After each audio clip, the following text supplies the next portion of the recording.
Hi, if you want to watch exclusive content with hot girls that you won't watch on YouTube, namely where Naruto roasts Kushina and Mikoto and many other hot girls without restrictions, then visit my Boosty channel at the link in the description. Everyone deserves a second chance. Marcus Wright. Good morning has come. The morning summer sun has now begun to illuminate the huge village of the Hidden Leaf, or simply Konoha. Now with a loud yawn, one of the most famous people in the shinobi world was waking up. He was tall with yellow, spiky hedgehog hair that reached the end of his neck. His skin was covered with a light tan, and on his cheeks there were 3 stripes, reminiscent of a fox's whiskers. In appearance he was a handsome man. Any person passing by would say that he was somewhere between 19 and 25 years old, only they were somewhat mistaken. Naruto Uzumaki was already almost 40 years old, a little more, and in October he would turn 38. Throughout his life, this hero accomplished many great things. It is impossible to list them all, but the most significant was his victory in the 4th Great Shinobi War. He was the one who, at the cost of incredible efforts, was able to defeat Uchiha Madara, not without the help of Obito, who betrayed him. After the war, the alliance did not fall apart, on the contrary, it expanded. If before anyone said what country he was from, now there was no point in this, because instead of 5 different countries, there was one united one. This fact helped Naruto in some ways. After the war, Naruto became a special Jonin ambassador from Konoha, and he was often sent to Suna, which he did not particularly resist. After all, one of Uzumaki's best friends lived there, and there was one person with whom he began dating a few months after the war. Temari. Who would have thought that a romance would develop between 2 Jonin ambassadors of Konoha and Suna, which after a year and a half would float to a new level. After those happy moments spent together, Temari and Naruto did not want to part, but to live together in joy and sorrow, despite all the difficulties and hardships. They got married, which everyone was happy about, especially Gaara, Tsunade, and Naruto's best friend Sasuke. Uchiha Sasuke, after the war, for his enormous contribution to the victory of the alliance, received amnesty and became a Chunin of Konoha.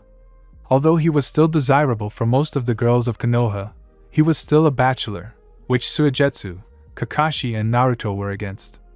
In fact, Sasuke was the last of the Uchiha clan, which means that only he could revive his clan. There was no one else. Madara was executed after releasing the Biju, and Obito died because Kurama's Yin chakra transmission killed Black Zetsu, and he kept Obito alive after Madara forced him to use the Geto Rinne. Naruto had no problems with the addition to the family. He and Temari had a son a year after their marriage. They named him Tsuneshito Dash. He looked like his father, only his hair was a little longer, and he didn't have stripes on his cheeks. But his eyes were like his mother's, light green.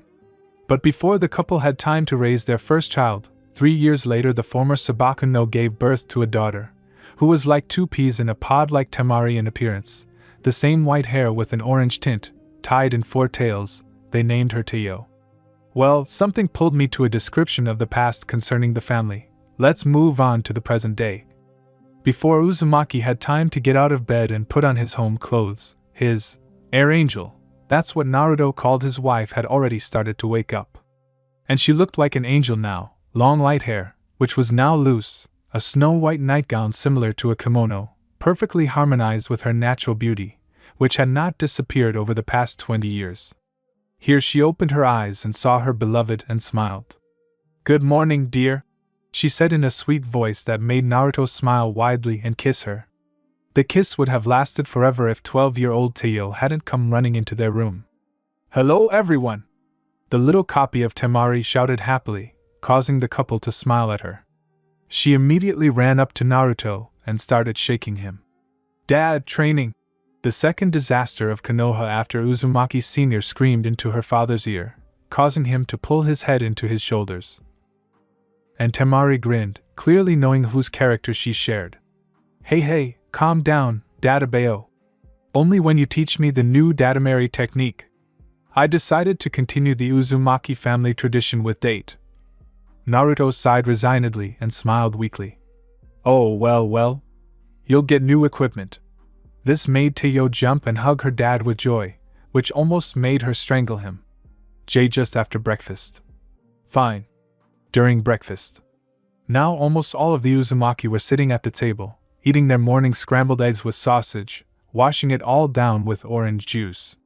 Then, yawning loudly, a 15-year-old boy came into the kitchen, very similar to Naruto, except for the stripes on his cheek in the shape of a fox's whiskers and the color of his eyes.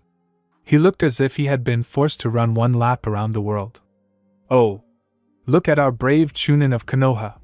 Sit down at the table." Temari teased her son slightly, causing him to just playfully snort and sit down at the table without a word.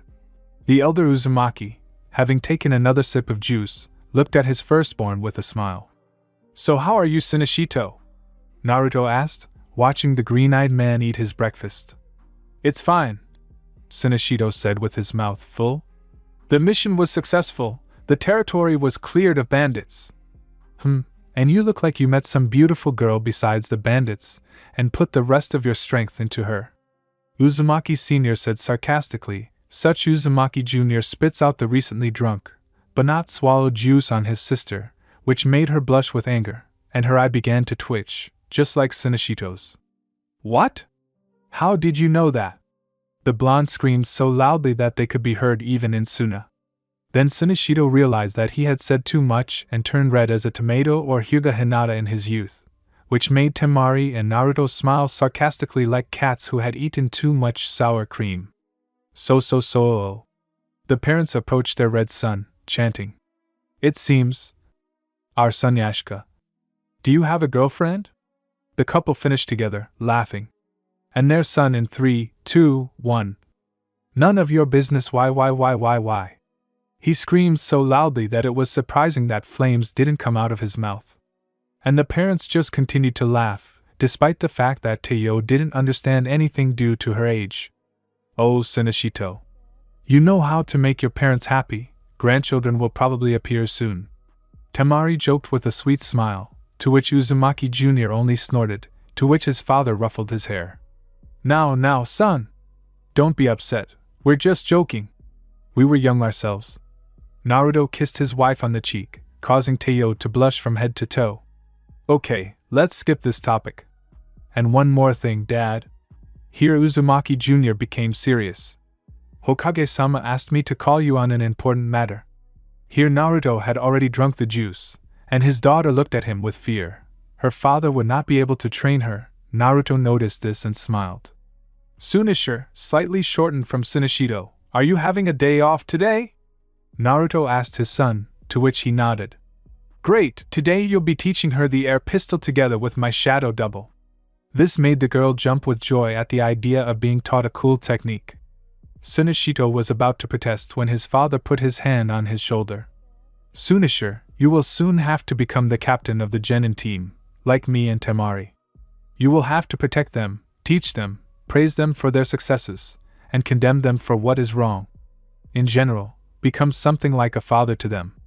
I believe in you completely," Naruto said to his son, strictly speaking and without a drop of lies, which almost made Sanashi's eyes water with admiration, like Rock Lee and Might Guy.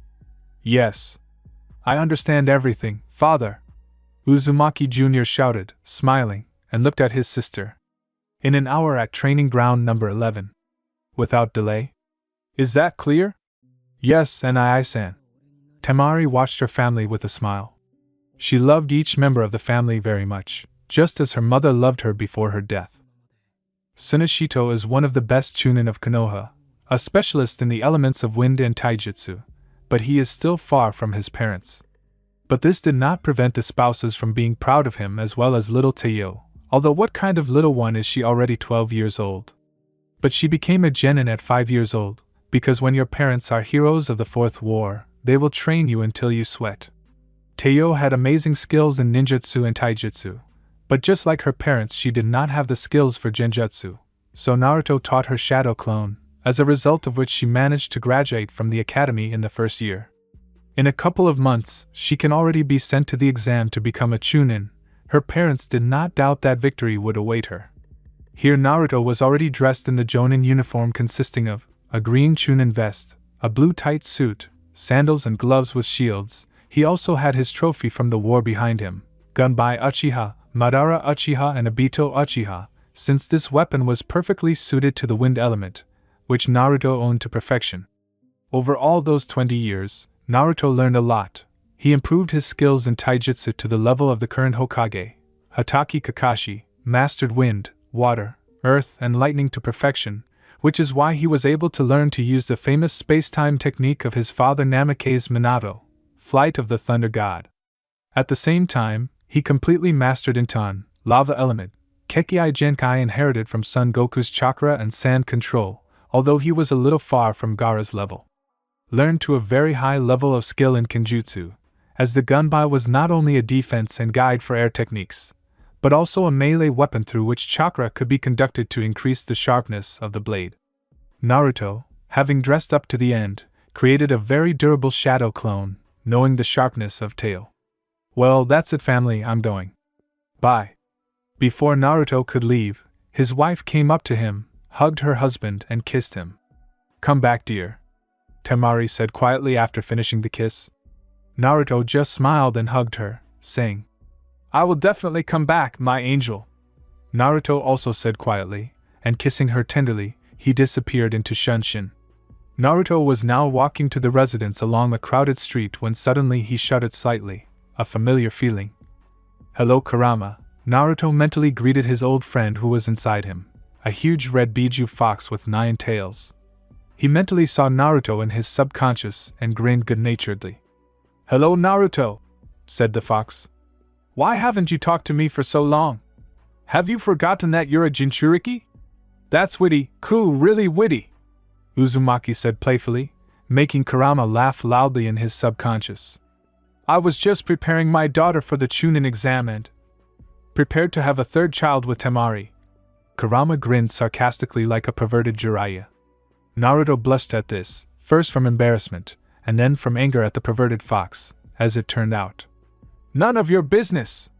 Naruto yelled, like Shinichiro, in his subconscious to such an extent that Kurama winced and covered his furry ears with his clawed paws. Seeing that his best friend had mentally calmed down, Kurama continued. I'm afraid that because I'm sealed in you, this is my business. Although I admit that you are a virtuoso in this area. He tried to encourage Uzumaki, who only snorted. Is that all you have? Yes, you're a meanie. Say hello to your family. And give Teo a kiss on the cheek from me. The old Biju asked his Jinchuriki, who only grinned but nodded. Coming out of his subconscious, Naruto was already at the entrance to the residence. After standing there for a minute, he entered and headed straight to the Hokage's office. Hatake Kakashi had a fun life for the last 20 years. At the end of the war, there was a shortage of shinobi in the villages, so many war heroes became jonin and began to work for a long time to restore what was destroyed during the war. Oh, how much water has flowed under the bridge! But thanks to the absolute alliance between the countries, the worst was avoided. In the first decade, the economies of the countries were restored, homes were repaired. Also, for many, the relationship between Naruto and Temari was a surprise, because everyone thought that she was in love with Shikamaru, but as it turned out, they were best friends, and he was in love with Ino, with whom he soon married, and then twins were born, a boy and a girl named Inomea and Shikaten. But then sad events happened. First Satsuki Jinoki died at a very old age, and 5 years later, Hokage Tsunade. As a result, Hatake Kakashi was chosen as the new Hokage, although at first it was planned to make Naruto, but he refused, saying that now he has a family that is more important than any childhood dream. As a result, Kakashi experienced the pain that Hiruzen and Tsunade experienced, and the books of the long-dead Jiraiya more or less helped him, but they already bored him, and he would only see a new part in the afterlife. Then there was a knock on the door, from which a long-haired man with long ash hair, and having wrinkles that even his famous mask on his face could not hide, said in a voice as if his whole life was one continuous boredom. Come in. Then the one who Kakashi was happy to see, a student after all, entered the office. Naruto! It's good to see you, my friend. Kakashi perked up and smiled through his mask. I'm also glad to meet Kakashi. The Jonin smiled, and approaching his teacher, he hugged him. So, how's life? How's the family? Family? Great. Naruto smiled. Temari's vacation ends tomorrow, which makes her incredibly happy. She really doesn't like a quiet and boring life. It turns out that Shinichiro has a girlfriend, can you imagine? He's currently teaching my shadow clone Teo the air pistol technique. Wow! Isn't it a bit early? White Fang's son grinned through his mask. Although I'm talking to someone who mastered mass shadow cloning when he was 12, so anything can be expected. This made the Hokage and the Jonin laugh as they remembered the past, but Naruto soon calmed down, remembering the serious matter his son had warned him about. Okay, Kakashi. What happened? On this note, Kakashi became slightly gloomy, even became somewhat more active, as if the lives of all the inhabitants depended on it. He showed up again, Naruto. Naruto was slightly surprised by this, nothing more. That is, the mysterious Kurahirozu, hero killer in Japanese, the one who killed Tsunade, and more than 50 veterans of the Fourth World War? Yes, it is him. He was seen in a small village near the country of rice fields. Now we have an ideal chance to capture or eliminate him.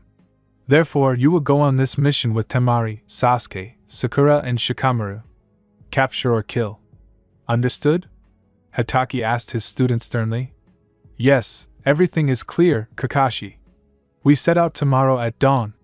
Having said this, Naruto folded the seals and disappeared into the smoke, leaving Kakashi alone with himself. Then he heard a crack, and turned around because his photo with Naruto, Sasuke and Sakura fell and the glass from the photo frame broke. This is not good. To be continued. The battle will be in the next chapter. P.S. April 19th, 2014. I corrected the abilities according to the manga. That is, the Kekkei Genkai of Lava, the Sage of Six Paths Senjutsu, as well as the sand control that he can essentially use thanks to Shikaku's chakra. Happened?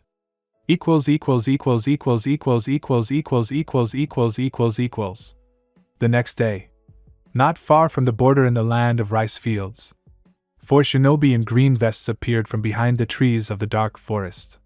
They ran and jumped on branches at an excessively high speed, which proved that the people were in a hurry. So what is he doing there? Asked a woman with long pink hair tied in a braid with one distinctive feature, a high forehead. Still, I don't understand, what is a famous noobnin with no name but a nickname doing there now? I don't know. A brunette with red eyes in which a drawing of a hexagonal star with a triangular shuriken inside was burning, dressed in a dark green vest, which emphasized that he was a rank lower than his comrades. Joined the conversation. His actions have no logic. He is a man thirsty for battle. What do we have on him? Asked Naruto, who had been silent until now, holding hands with Temari. IHH. The smartest and at the same time the laziest shinobi of Konoha, as always with a hairdo similar to a pineapple, named Shikamaru Nara, yawned lazily. In 20 years, he became almost a copy of his father. The same beard, slightly grayed hair, the only difference between them is the lack of scars on the right side of his face. Actually, nothing. He appeared somewhere 15 years ago, and at his hands first Tsunade died, and then about 56 veterans of the war. Then on his conscience is the destruction of the Hidden Reed village with the elimination of the entire civilian population.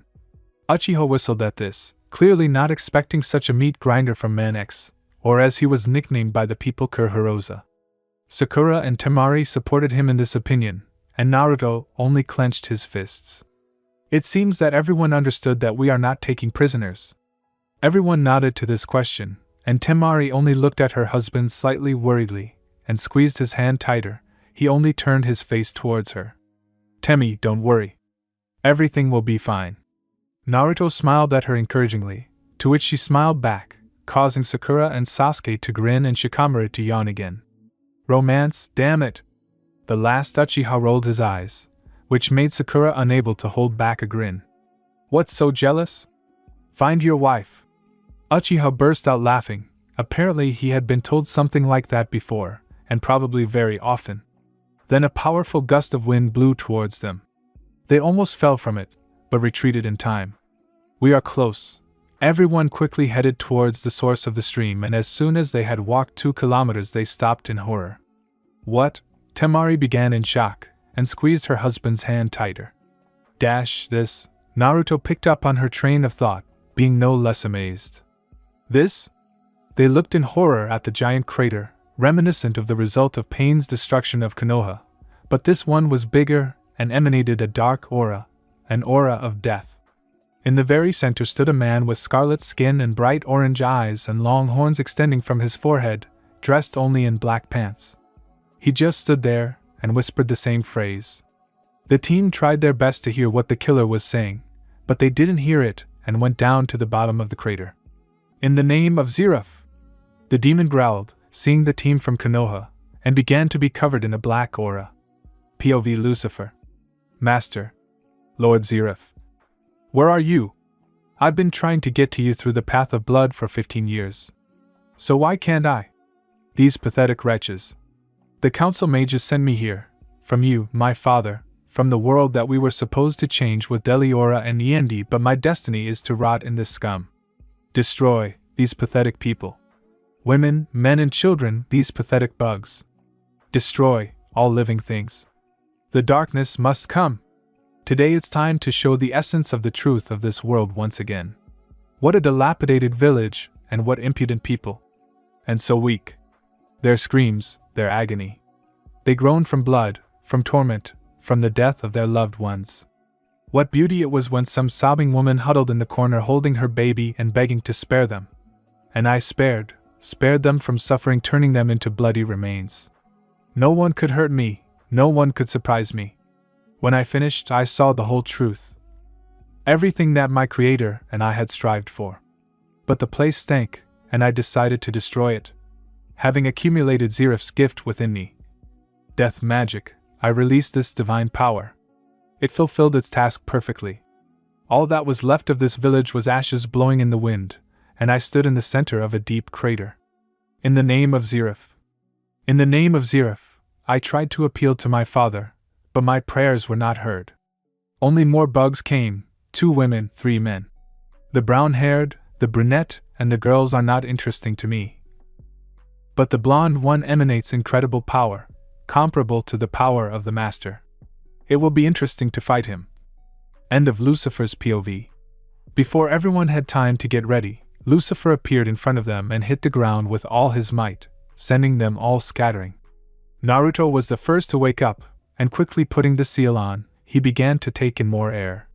Yotan, Nareri, lava release, flow, a huge wave of magma flew out of the blonde's mouth towards the demon, from which Lucifer jumped back. Then he grinned and a hieroglyph, death, appeared on his palm. As soon as the hand with the hieroglyph was covered with aura, the demon hit Naruto's attack with it, from which the darkness began to devour the lava until it disappeared completely. Naruto was shocked by this. No, of course, he knew those who could absorb or destroy techniques, but from that darkness there was an unimaginable anger and hatred, from which Naruto almost shuddered. But he still deliberately took Lucifer away from the others had already woken up, and Sasuke activated his dojutsu. In his right eye, the pupil turned red and a drawing of a hexagonal star appeared in it, with a 3-bladed shuriken inside, and in his right, the entire eyeball turned red and 6 concentrated circles moved away from the pupil, each of which had 3 tomo. Naruto, seeing his friend's mood, grinned and activated the senjutsu of the Rikudo Sennin, from which the lids of the eyes turned orange, and the pupils became similar to toads, and on top of them, narrow fox pupils. Then he began to cover the fox with a veil. 7 Gokudams formed behind his back, and in one hand he had one of them formed into a short staff, in the other he held gunbai. Doesn't this remind you of Sasuke? Naruto asked. There is a little bit. Uchiha closed his eyes. Well, what's next? Yes. All of you move aside. Attack only on command. Naruto asked the remaining 3. Temari was about to object, but Naruto turned to her. Temari, the only ones who can fight him now are Sasuke and me. I don't want you or them to get hurt. I understand. Temari said quietly, then Naruto was already in front of her and kissed her. She accepted the kiss, but tears welled up in her eyes, as if she felt that he would die. Please be careful. I promise, he quietly told her. Here he was already near the Uchiha, and they nodded to each other and made a dash towards Lucifer. He only grinned and created some kind of crystal sword in his hand. Naruto was already in front of the demon, and was about to cut off his horned head with his short staff, as he blocked the attack with his weapon. Naruto was amazed by this. Because Shikudama is the most deadly technique, the only thing that can resist it is the senjutsu of the Sage of the Six Paths, and this one not only did not feel natural energy, but also did not feel chakra at all. There was something else. Lucifer did not waste time and created another crystal sword in his hand and lunged, intending to pierce Uzumaki, but he sharply jumped back from the attack. Ha! Uzumaki grinned at the demon's failure, and as soon as he made his move, Naruto attacked himself. Doton Chidakaku, Earth Style, Rotating Earth Core. From this, a section of the earth with a diameter of 3 meters sank to a great depth, but as soon as he sank the enemy, he turned his staff back into a Gakudama ball and connected it with the remaining 7, causing the ball to expand significantly and become covered in spikes. Game over! Naruto launched his attack into the pit, causing an explosion comparable to a nuclear warhead. The blonde hurried away from the zone of maximum destruction, but immediately became slightly exhausted. The technique was quite expensive. Naruto, didn't you overdo it with the attack? Kurama asked mentally, watching through Naruto as the energy of the attack soared into the air, and the ground cracked from its pressure. No, exactly. The blonde cleared his throat to the end. Did you see what he did? That's why you can't hold back. But you can definitely say with him. Here everyone began to see that some black chains began to wrap around the energy, pulling it to the very bottom of the pit, to the still living Lucifer. How is that possible? Temari pressed her hands to her mouth in horror. And Naruto's technique is absolute destruction into atoms. It is even stronger than Jintan and is not absorbed. What is happening? He's obviously an exception. Sakura, no less amazed, said quietly. Meanwhile, when Naruto's technique was finally absorbed, Lucifer jumped out of the pit, completely unharmed, and began to change. His horns became taller, black phantom wings appeared behind his back, his muscles increased, and bone growths appeared from his elbows and vertebrae. MWA ha ha ha. In the name of Zeref, you are pathetic. The demon growled at the stunned Uzumaki. Suddenly, a slightly stunned Sasuke appeared in front of him. Yeah. I didn't expect that from this handsome guy. Sasuke rubbed the back of his head, continuing to stare intently with his dojutsu eyes at Lucifer. That's true. Naruto pulled himself together after the shock of his technique's failure. Have you finished the review? Yes. But the results are far from encouraging. He has no chakra circulation, he is not human, and his energy is intangible to my eyes. I already understood that. Uzumaki got slightly angry. I don't sense his chakra either, but his emotional cover shows such incredible malice that compared to him, Madara is the most innocent little angel. And that's what's scary. What? His ability to absorb. He was able to absorb my mixed Gakudama, and that's impossible. But the thing is, when he absorbed the Gakudama, he became stronger, and because of that, his hatred increased and is still growing in some kind of flow. Whatever he's going to do, it smells of death. So that's why you didn't let the others fight him, Sasuke guessed, to which the blonde nodded. And we have a chance? Sasuke looked at his friend with hope, but he only looked at him sadly. Naruto? Uchiha was scared. Over the past years he realized that Naruto was never wrong. Now Uzumaki closed his eyes thinking about the situation. There is. But it's extremely small. Naruto said gloomily, so that only Sasuke could hear him. We'll have to give it our all, not giving him a chance to absorb it. Then, the last Uchiha took out his Kusanagi. Let's get to work. Nodding to each other, the reincarnations of Hagoromo's sons rushed towards Lucifer and struck him with a Kusanagi and Gunbai, but he blocked them with his crystal swords. But they, having imbued the weapons with wind chakra, pressed on the demon's swords, breaking them, were able to inflict a slight wound on him. Lucifer became angry from this and released a small impulse, from which Naruto and Sasuke flew a meter, but they quickly retreated, from which they were saved from a shameful fall. You are not as pathetic as I thought. The monster grinned while the strongest shinobi stood up. And therefore I will give you a quick death. At these words, a dark aura began to swirl around Lucifer, causing Naruto's knees to tremble, and Sasuke saw it. Naruto, Sasuke was worried about his friend. Don't touch that energy or you'll die, Uzumaki warned him, thrusting his gunbai forward. Lucifer smirked again and released the accumulated dark energy in a dense beam that hit Naruto's gunbai. He held back the enemy's onslaught with all his might, but the enemy only intensified the attack, gradually causing Naruto to move back. When Lucifer stopped the attack, Naruto, sighing convulsively, was still holding his gunbai, which had become completely black from such dark energy. Take it! Uzumaki Geishi! Naruto released the accumulated dark energy in the form of a dark ball at the enemy. He does not have time to block or dodge his own energy, which is why the ball hits the demon and he is thrown back a couple of meters. Excellent! Uchiha grins. You're celebrating too soon, Naruto warned his friend. Meanwhile, one of Zeref's spawns slowly gets up with a bleeding wound in his chest.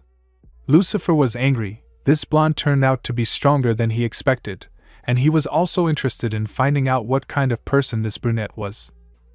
So he began to create crystals that slowly swirl around him. The blonde began to watch Lucifer's actions carefully, waiting for his next move. So Naruto began to concentrate the wind chakra in his hands. The demon had already released his crystals into the duo. Naruto, however. Futon, air pistols. Naruto put out his palms in the form of pistols and compressed projectiles of wind, 5 centimeters in size, immediately flew out of them, crashing into the demon's crystals and turning into dust. Sasuke didn't have any problems either. He simply began concentrating chakra in his right eye. Shinra Tensei. All the projectiles began to scatter a meter away from the Uchiha, as they crashed into the barrier. After about 3 minutes, Lucifer stopped firing, seeing that it would not bring results. Sasuke immediately began to cover himself in his purple Susanoo and threw an attack from the Matagama necklace at him, which he calmly dodges, which was what Sasuke needed. The demon does not notice Uzumaki behind him. Meanwhile, the Uchiha finally forms his Susanoo hand. Then Sasuke began to stare intently with his left eye at the palm of the ghostly hand, causing a black flame to light up in it. At this time, Naruto began to create a Rasen Shuriken from lava in his hand. It's time! Anton! Sasuke, at the limit of his speed, finds himself near the demon and hits him with Amaterasu through his Susanoo. Yotan Rasen Shuriken. Naruto threw his lava shuriken at Lucifer's back. The power of 2 powerful techniques caused an explosion, which made the ground under their feet tremble, and Naruto and Sasuke jumped away from the dangerous area of damage. When the smoke cleared after the explosion, the demon was terrifying to look at. Bones were visible in places, his entire back was burnt to a crust, and his sternum was mangled, but surprisingly, the Amaterasu on his chest was gone. Lucifer's face was twisted in a grimace of anger and pain. Bastards! The demon roared and was about to hit his hand on the ground for another attack when suddenly he froze, unable to move. He looked down at his feet and saw a huge black stripe leading to the brown-haired man sitting near the women. Shadow imitation technique completed. Shikamaru smirked. However, Lucifer also smirked, which was incomprehensible to everyone. Fool! Here Lucifer sent darkness through Shikamaru's shadow until it reaches the Jonin himself, causing him to shake in paralysis from pain. His eyes turned black and a strange black liquid began to flow from his mouth and eyes, which merged with the shadow. Die! Lucifer used his mind to yank his shadow and Shikamaru's shadow along with his soul. Before anyone could react, all that was left of the Nara clan genius was dust and his Jonin form. And oh! The former dog, but after a minute of silence, slowly approached a small crater covered in dust. Is this the end? Suddenly, a crystal blade appears from the dust and pierces the uncomprehending Temari in the heart. And oh! Temari. Tears were dripping down her angel's face. She used her last strength to put her hand to her husband's face. Sakura S. But before he could finish speaking, his heart was pierced by a still living demon. Die, the last thing Lucifer said and let go of the blade and truly died. Naruto began to cough up blood, but pulled the blade out of his chest and fell next to his wife. Looks like this is the end, Naruto said quietly, hugging the dying Temari, and she hugged him back. Why, yes, but we have fulfilled our duty, Naruto, I love you. She kissed her lover for the last time, and died. I too, you, love. Ly Naruto hugged Temari with his last strength, and died, with a smile on his lips, leaving his friends who survived this battle to cry over their bodies. But, no! You won't die! Kurama used his last strength to form seals, and the bodies of Temari and Naruto disappeared into white light. Equals welcome equals. After making sure that the demon was already dead, Naruto ran to his dying wife, Temari. Tears were dripping down his angel's face. She used her last strength to put her hand to her husband's face. As Sakura remembered. But before he could finish speaking, his heart was pierced, to the horror of the others, by a still living demon. Die, the last thing Lucifer said. He let go of the blade and truly died. Naruto began to cough up blood, but pulled the blade out of his chest and fell next to his wife. Looks like this is the end, Naruto said quietly, hugging the dying Temari, and she hugged him back. Why, yes, but we have fulfilled our duty, Naruto, I love you. She kissed her lover for the last time, and died. I too, you, love. Ly Naruto hugged Temari with his last strength, and died, with a smile on his lips, leaving his friends who survived this battle to grieve over their bodies. But, no! You won't die! Kurama quickly folded the seals, and the bodies of Temari and Naruto began to disappear in the golden light. Where am I? Naruto didn't understand, being in some kind of whirlpool, in the literal sense of the word. He was like some kind of spark, flying down into the light along with many others. Naruto didn't even try to move so as not to go to the light, because he didn't care, only his life was flowing before his eyes, from his childhood alone, to his marriage to Temari and the birth of Shinichito and Teiyo. He remembered every joy and every sorrow, every victory and every defeat. The faces of his friends and enemies flashed before his eyes.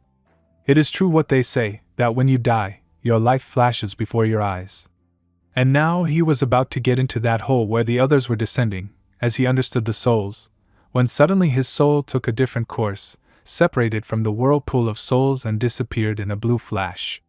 Naruto, opening his eyes, saw that he had been transported to a painfully familiar space, sometimes a white, sometimes a gray sky, and instead of a floor, muddy blue water, and not far from him, in the air, a horned old man with long hair, part of which was combed upwards, hanging, dressed in a white haori made of chakra with a high collar, on which were patterns of Magatama. Long time no see, old friend. Naruto chuckled, to which the old man smiled and opened his eyes with Rinnegan. Yeah. It's been a long time. Just some 20 years. For you it's a long time, and for me it's a moment, but I'm glad to see you, even if it's a sad moment. Naruto smiled sadly at this. Well, yes. I thought I would live to be 40, but in the end I died 3 years earlier. Uzumaki threw his hands behind his head out of habit. Well, what can I do? Oh, and can I ask? Of course. Hagoromo already guessed about Naruto's question. Since I died, then now I am being reborn into another part of the Azura cycle? From this question, Hagoromo's eyes widened slightly, but then he chuckled. Almost. This statement put the blonde's logic in a dead end. You are being reborn into yourself. What do you mean? Naruto was amazed by this fact. Hagoromo meanwhile created Shikujo from his chakra and lightly touched the water on which Naruto stood. You see, when I created the Biju, I knew that there would be people who would become their carriers, Jinchuriki. I also understood one thing perfectly, that they could become friends and a connection would arise between them. He began to show the relationship between a person and a Biju. Connection? Naruto knew what the old man was getting at, because after he became friends with Kurama, there was a mutual understanding between them and, in a sense, a connection that could not be explained in words. Looks like you guessed what I was talking about. Naruto just nodded and Hagoromo continued. So, when such a connection arises between them, the Biju are able to use one special technique given to them by me. What is this? Naruto tried to understand what exactly Kurama did. Hagoromo touched the water of Shikugo again and began to appear as a Biju, folded seals, and the man's body began to disappear in a golden glow, and Naruto understood. Anti-reality resurrection technique. These words sounded like thunder in Uzumaki's head. This technique allows the Bijuu to resurrect its Jinchuriki in another world or reality. But, if the Bijuu could resurrect their Jinchuriki, then why did Gaara die, or were those who did die returned through Edo Tensei? Naruto tried to understand, to which Hagoromo sighed in irritation. Did you miss me? I told you, when a connection is created between a Bijuu and a Jinchuriki, the Bijuu can be resurrected by the Jinchuriki in another world or reality, and Gaara was previously at odds with Shikaku. And as for those Jinchuriki, here's the catch: let a person be resurrected in another world, for his world he remains dead, and therefore with the help of your Edo Tensei or Gedo Rinne, you can bring him back. But after death or release, he will return to where he was resurrected with the help of the Bijuu. After hearing this, Naruto sat down without a word and grabbed his head. Why me? Why me? Naruto screamed with tears welling up in his eyes, which Hagoromo didn't understand. Why did Kurama decide to resurrect me? Why not Shikamaru? Why not Temari? Why me? Hagoromo landed quietly on the water, walked up to the crying blonde and placed his hand on his head, ruffling his hair, causing Naruto to instantly calm down. Calm down, Naruto, Hagoromo smiled. Kurama resurrected you because you are his only friend, except for me. What would you do if your friend died? I would. Naruto hung his head, remembering the deceased Niji Hyuga, his friend, and the brother of his best friend Hinata. After all, Naruto was ready to sacrifice himself to bring him back.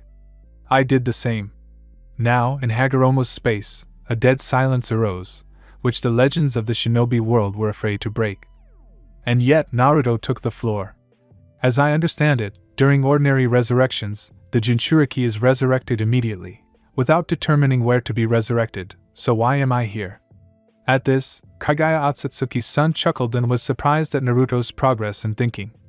I see you've gotten smarter in 20 years, Uzumaki. That's right.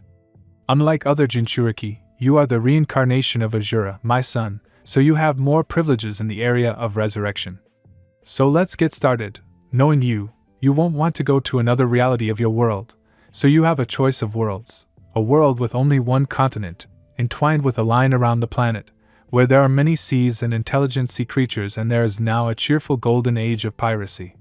The golden age of piracy? Uzumaki put his hand to his chin. Sounds tempting, but oh, no. Too unfamiliar. And I get seasick. That's true, the old man shrugged. Then there's the Soul Society. By the way, they've heard about you. It's quite unusual there, and the wars with the Hollows are in full swing. Although I don't know much about it. This is the first time I've heard of this. So no. The blonde waved his hands. Is there any world identical to ours? Identical? Hagoromo thought. Yes. There is one Earthland. A world where there are wizards, all sorts of magical creatures, demons, dragons. Wizards and dragons? Uzumaki's jaw almost sank into space. I thought they were only in fairy tales. Yes. The magic there is similar to our techniques, only the structure is denser and slightly similar to senjutsu, so there you will have to convert all the techniques into spells if you decide to resurrect there. From what he heard, Uzumaki began to think, this world is similar to theirs, maybe he really can start a new life there. I choose Earthland.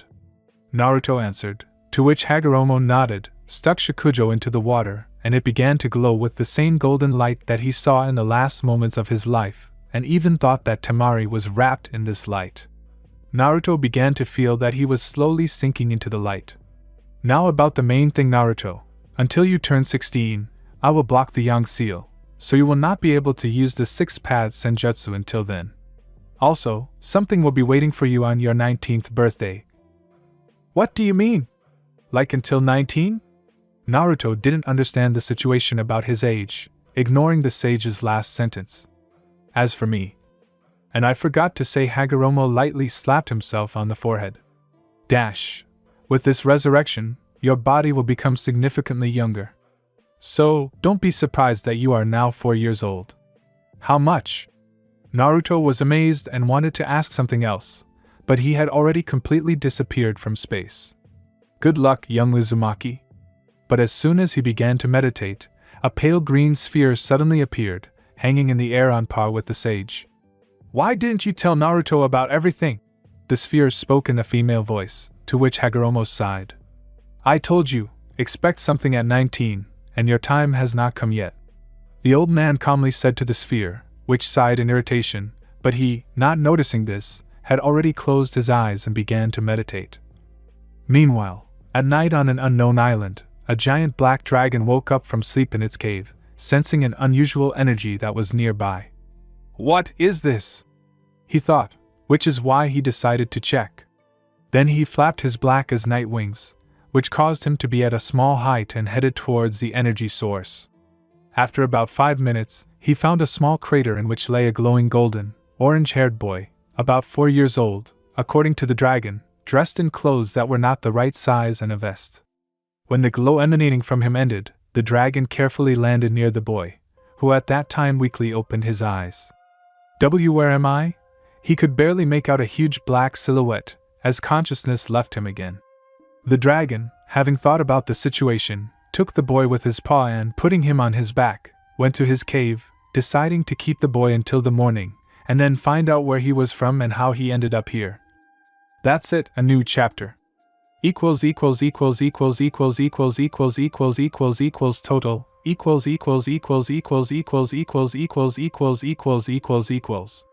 POV Acnologia. MWAAHH. Oh. Yeah, I gaped and scratched my face with my claws.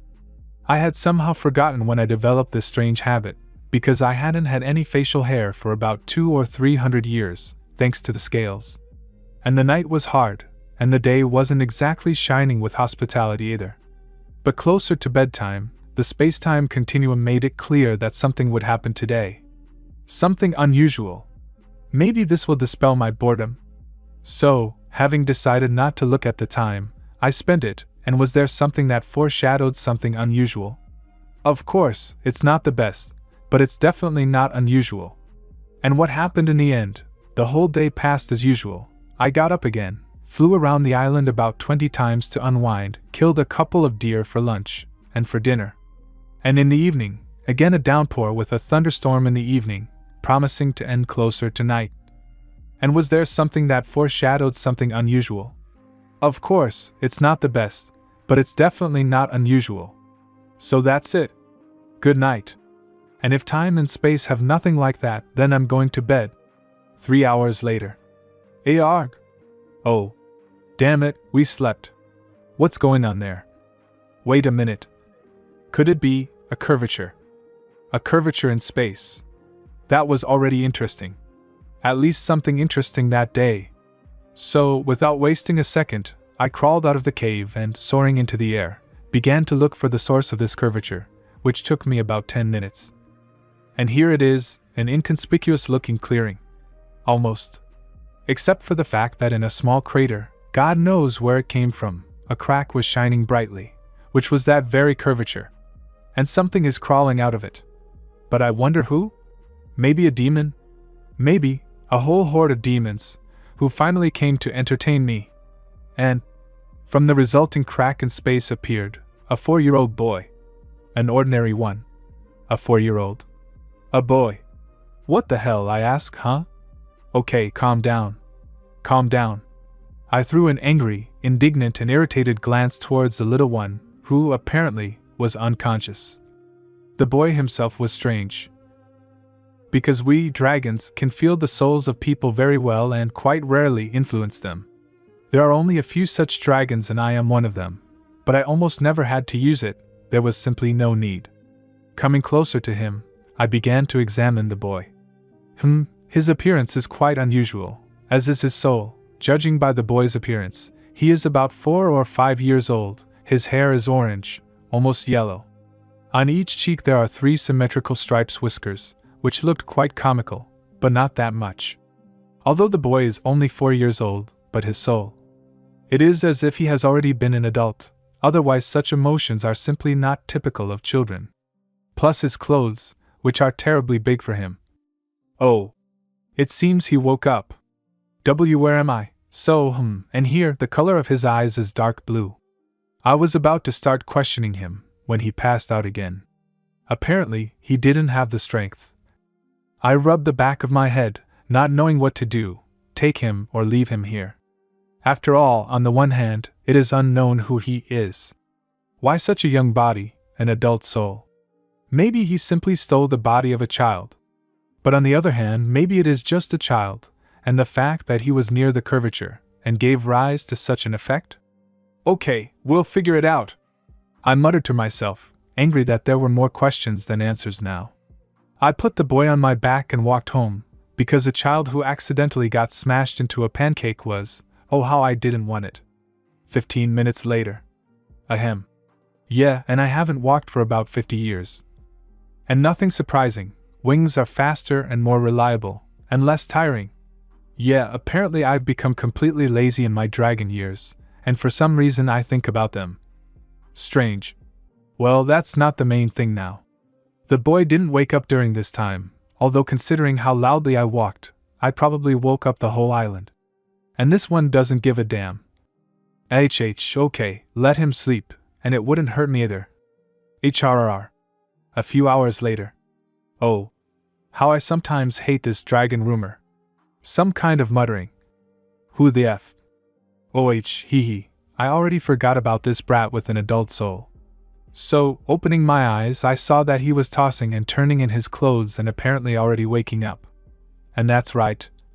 He hasn't opened his eyes yet, but he's already stretching out. So, I wonder what should happen next. No way. I'll leave the intrigue that the most I'll learn from the future is today's weather forecast. So, boo-ga-ga-ga. Let's see what happens next, so.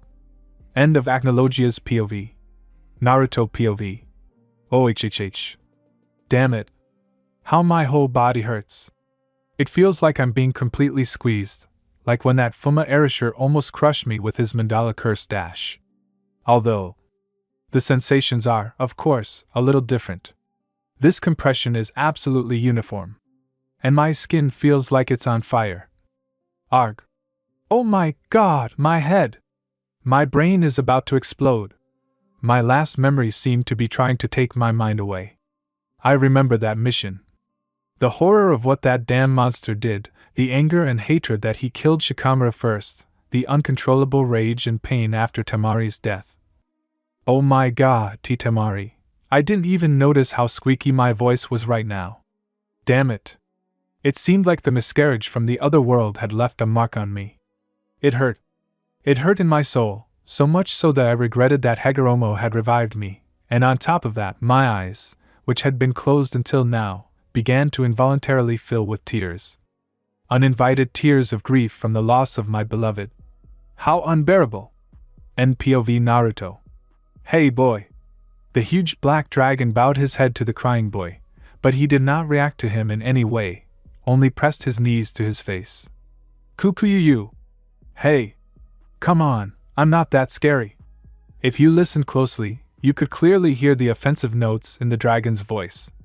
The blonde still hadn't paid attention to the giant winged lizard, which was scratching the back of its head, frowning slightly.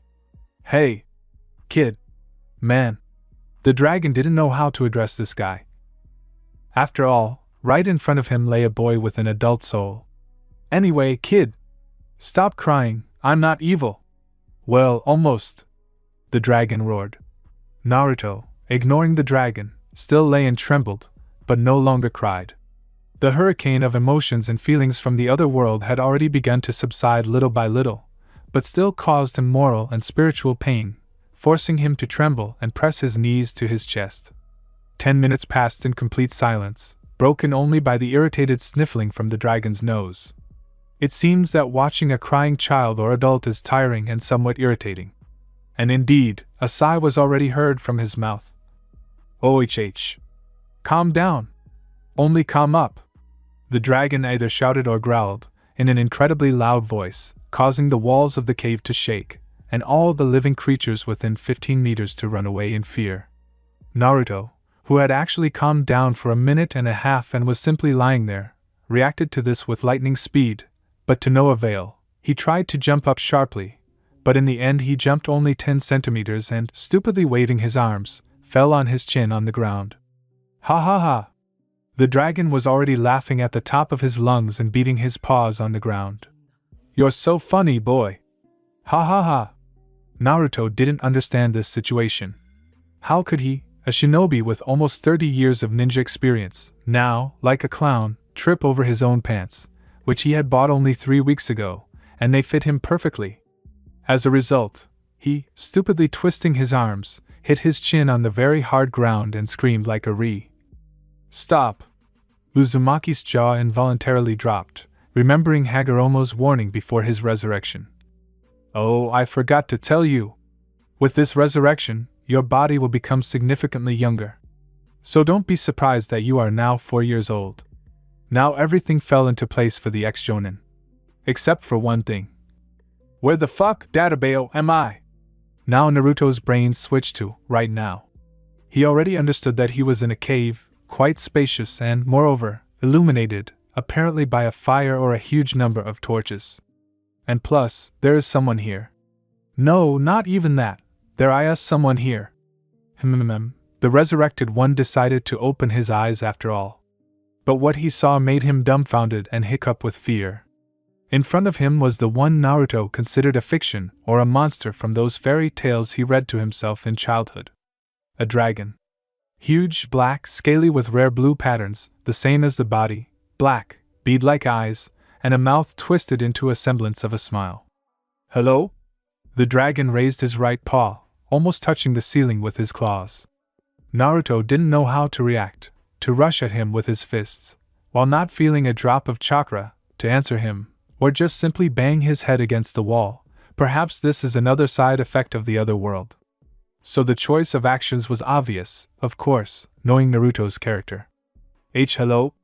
The boy carefully raised his small hand in greeting, and this hand was holding a kunai that was a bit heavy for him. The dragon looked at this with skepticism, so the blonde quickly put the kunai on the ground. "That's better." Grinning, if that was what it was for the scaly face, perhaps, the dragon clapped his hands in joy, which was somewhat of a mistake.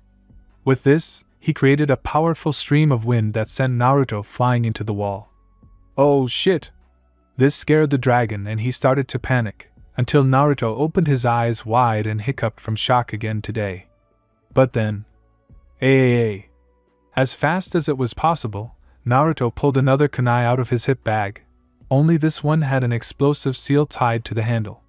He slightly tore the seal, causing it to catch fire and smoke, which caused the dragon to look completely confused until the blonde threw the kunai at the ceiling with all his might. There was an explosion, causing the cave ceiling to collapse, and huge stones with a characteristic sound fell on the poor dragon's head, thereby knocking it out.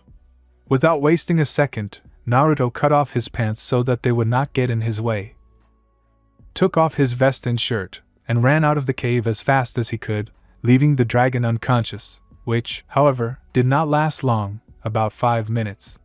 Having woken up, the first thing he did was rub his bump on his head and hissed in pain. "What a kid!" He hissed in pain. "You should have looked at the whole day today, and not just this weather forecast." Naruto ran. He ran without looking back, stumbling over rocks every now and then, but quickly regained his pace and continued his escape.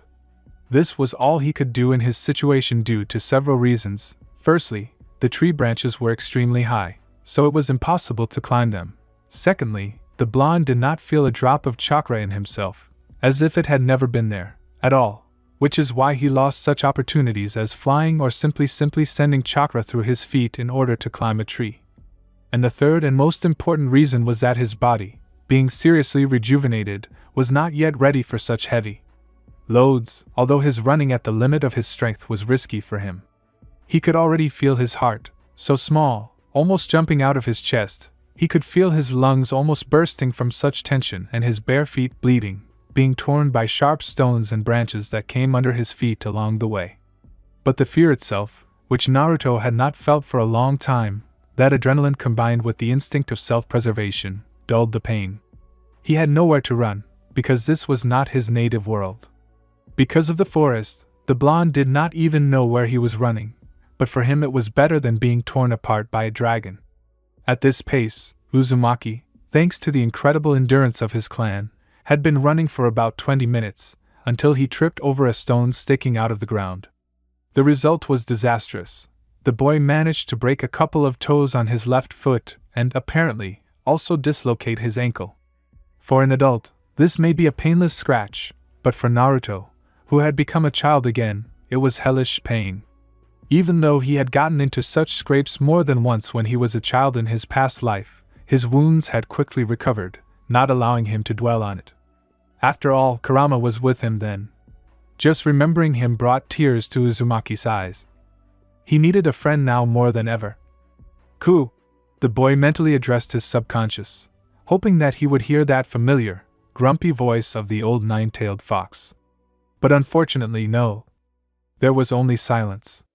In his subconscious there was only him, Naruto. And no one else. He was now absolutely alone in this world, which he himself chose for his second life. "Great start!" The blonde grinned sarcastically, having already decided to himself that nothing could be worse than at the moment, but as they say, if you jinx it, you'll get it. Despite the fact that Naruto was out of breath, his instincts had not disappeared and were sounding the alarm. Uzumaki's hearing caught someone's roar, which made him hold his breath, which had not fully recovered, and carefully turn around. Oh, the blonde's pupils narrowed and his eyebrows rose. 3 huge saber-toothed tigers with silver-gray striped skins were walking slowly towards him from the bushes. Judging by the saliva flowing from their mouths, they were hungry, as evidenced by their hungry looks directed at Uzumaki. Naruto had already managed to curse Hagoromo with all possible curses for such adventures in the first hours of his second life. He had managed to quarrel with the dragon, dislocate his ankle, and now he was on the verge of becoming a snack for saber-toothed tigers. Totally fucking awesome, nothing to say. "So, what should we do?" Naruto, without taking his eyes off the predators, who were very slowly walking towards their breakfast, tried to get to his feet, which he managed with difficulty, because his dislocated foot was now responding with pain, excessively strong for Naruto's young body. He began to slowly rummage through his bag, trying to find another kunai with an explosive seal by touch, but nothing was found. Then, one of the tigers went on the offensive. He, starting to growl, abruptly jumped towards Naruto, to which he, out of fear, rolled to the left side, escaping from the claws of the beast. Uzumaki's soul almost jumped out of his body, and out of fear, he took out the first thing he felt in his bag, which fortunately turned out to be a smoke bomb. Having barely taken it out, the blonde threw it at the tiger that tried to attack him, and it broke, forming a smoke screen. Taking advantage of the opportunity, and overcoming the pain in his leg, Naruto began to walk as fast as he could, limping and not running for obvious reasons. He hoped that the tigers would become disoriented or scared from behind the smoke screen and would not be able to attack his trail. Cough cough, Naruto, who had not yet recovered from that run from the dragon, had already gotten tired from a quick walk in 10 minutes. He also moved without looking back, so as not to get distracted and out of fear that those tigers or the dragon would attack him. But alas, his strength was already exhausted, and therefore Naruto's eyesight began to blur, and his legs, or rather the right one, on which he mainly relied, began to give way, and soon he had already fallen, gasping for breath, near the shore of a small lake, which he did not even notice. Cough cough, the boy's whole face was red, he was barely breathing, he was barely even moving. Seeing that lake a meter away from him, he began to crawl towards it, with the last of his strength left. He didn't even notice how he found himself near the water and began to scoop up water in his palms and drink it. The water was clean, cool. As Naruto noticed, he had already gradually restored his breathing and now, while he had the opportunity, began to straighten his leg. It was a little difficult for him, because it was unusually painful, which made him bite his lip so as not to scream, and because he had not completely recovered from that running. So after a few minutes, he had already straightened the dislocation, barely holding back a scream from the pain, so as not to attract local animals like those saber-toothed ones. Moving his leg, and not feeling any pain, except for those broken fingers, Naruto allowed himself to relax. He untied the strap from his hip bag and it fell to the ground. Soon he began to look at what supplies he had left, and in total it turned out to be the following: 5 ordinary kunai and 1 with an explosive seal, about 10 more shuriken, 3 food pills, one of which he swallowed in an instant and washed down with water from the lake, and finally one more smoke bomb. Yeah, not too rich a supply. With these words he took out one ordinary and one with an explosive seal kunai, and tied the bag back to his pants. Suddenly he heard rustling from the direction he was running from, and a familiar growl still came out. Naruto snorted in disappointment, and the tigers, this time only two, were already walking towards Naruto, intending to tear him to pieces. In his head, Naruto, despite the fear, which however was not disturbing him now as a few minutes earlier, had already thought over further actions that would help him.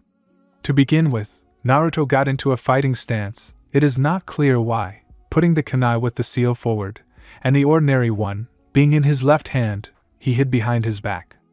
Meanwhile, one of the tigers, from the duet, repeated the actions of his brother, also jumped on the boy, but he rolled again, dodging him. The other one also joined the hunt, ran at Naruto at the limit of his speed, intending to tear him apart with his claws. Here Naruto almost panicked and barely managed to jump away from the claws of the beast, but it managed to bite him on the back. But fortunately not deeply, otherwise for Uzumaki everything would have ended now. Hissing in pain, the boy still did not take his eyes off the saber-toothed ones. He needed to not make a mistake now, otherwise his second life would end before it had time to really begin. They need to be close, otherwise it won't work. Meanwhile the first tiger went on the offensive again. Now Naruto didn't hide his other kunai. And now the tiger slashed with his claws again, trying to inflict wounds on the boy, as he rolled again, but already suicidal close to the tiger, and without wasting a second, he slashed with a kunai across his face, cutting his nose and left eye. From this the beast howled in pain and began to overflow with rage. He now began to blindly rush at Naruto, and he had to sweat a little, also dodging and striking with a kunai. Thank God, due to the pill his strength and agility temporarily increased, so that Naruto can now exceed the threshold of his body's capabilities at the moment. And the other tiger, unlike his wounded and angry brother, attacked only rarely, when Naruto slowed down and was not far from him. Several minutes passed at this pace, and Naruto, who was still under the effect of the pill, was already starting to get tired. Although the tigers were not particularly cheerful either, their attacks became less frequent. They were already getting tired and, what was important, they were staying closer to each other, although this was mainly not so much due to fatigue, but because of the first tiger's wounds.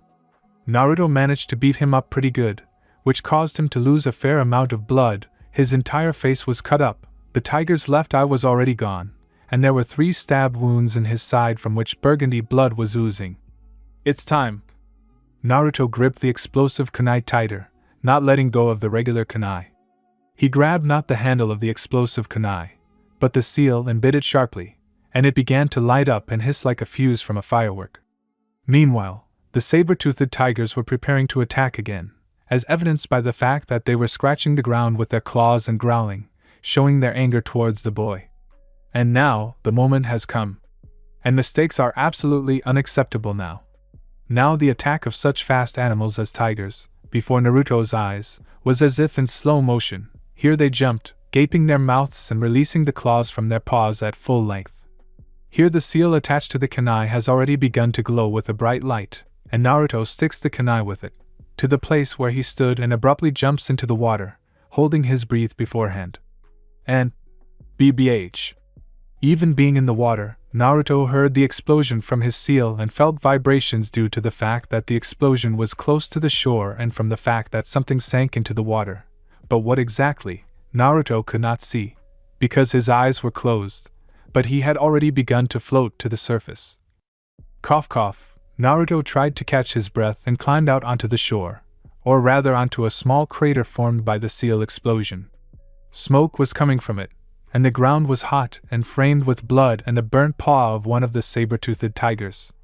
This made the blonde turn back to the lake, and what he saw almost made him sick. On the surface of the water, a torn and burnt carcass of a saber-toothed tiger was floating, its skin completely burned out, and its head was not visible. So, where's the second? He didn't have to look for long. He was lying 2 meters to the right of the crater, and, unlike his brother, he was alive. But not for long, judging by the blood loss from those stab wounds inflicted by the kunai, and by those extensive burns all over his body that caused excruciating pain to the beast. Naruto, taking another kunai out of his bag, began to slowly walk towards him for completely understandable reasons. Well then, the boy knelt down near the tiger's head and pointed the blade of the kunai at its neck, gathering his strength to stick it in. Even though these animals tried to eat him, it wasn't their fault, because they were just hunting to feed themselves. As the saying goes, the strongest survives. Sorry.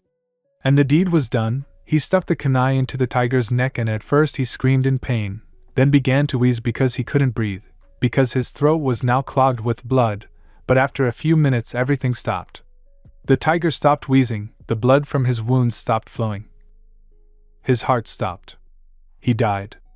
Naruto was in no hurry to extract the kunai from the beast's corpse. His hands and his whole body was shaking now. He had killed the enemy. He had committed murder. Even if it was for his own survival, and also as a sign of mercy, because he would have died anyway. But that was not important. What was important was what he felt now, and now he was sick of the whole whirlpool of emotions that was spinning in his head. His head was already spinning from the smell of blood, and his hands began to shake more. His body was not ready for such stress, not so much physical as psychological. How many more problems could reincarnation bring? But let's get back to Naruto. His stomach couldn't handle it, but he didn't throw up.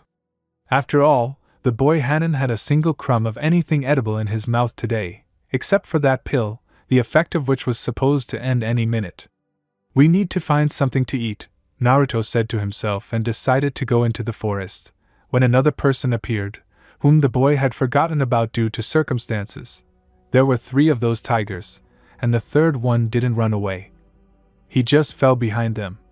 And now he was standing right in front of him, looking with his amber eyes with narrow cat pupils straight into the dark blue eyes of the blonde, whose pupils had narrowed to their minimum size literally in a second from realizing his situation. Really? Is this the end? He was already panicking. There was no way out now. He was already a corpse. He could already feel the tiger's claws piercing his chest, causing Naruto pain that he couldn't do anything about.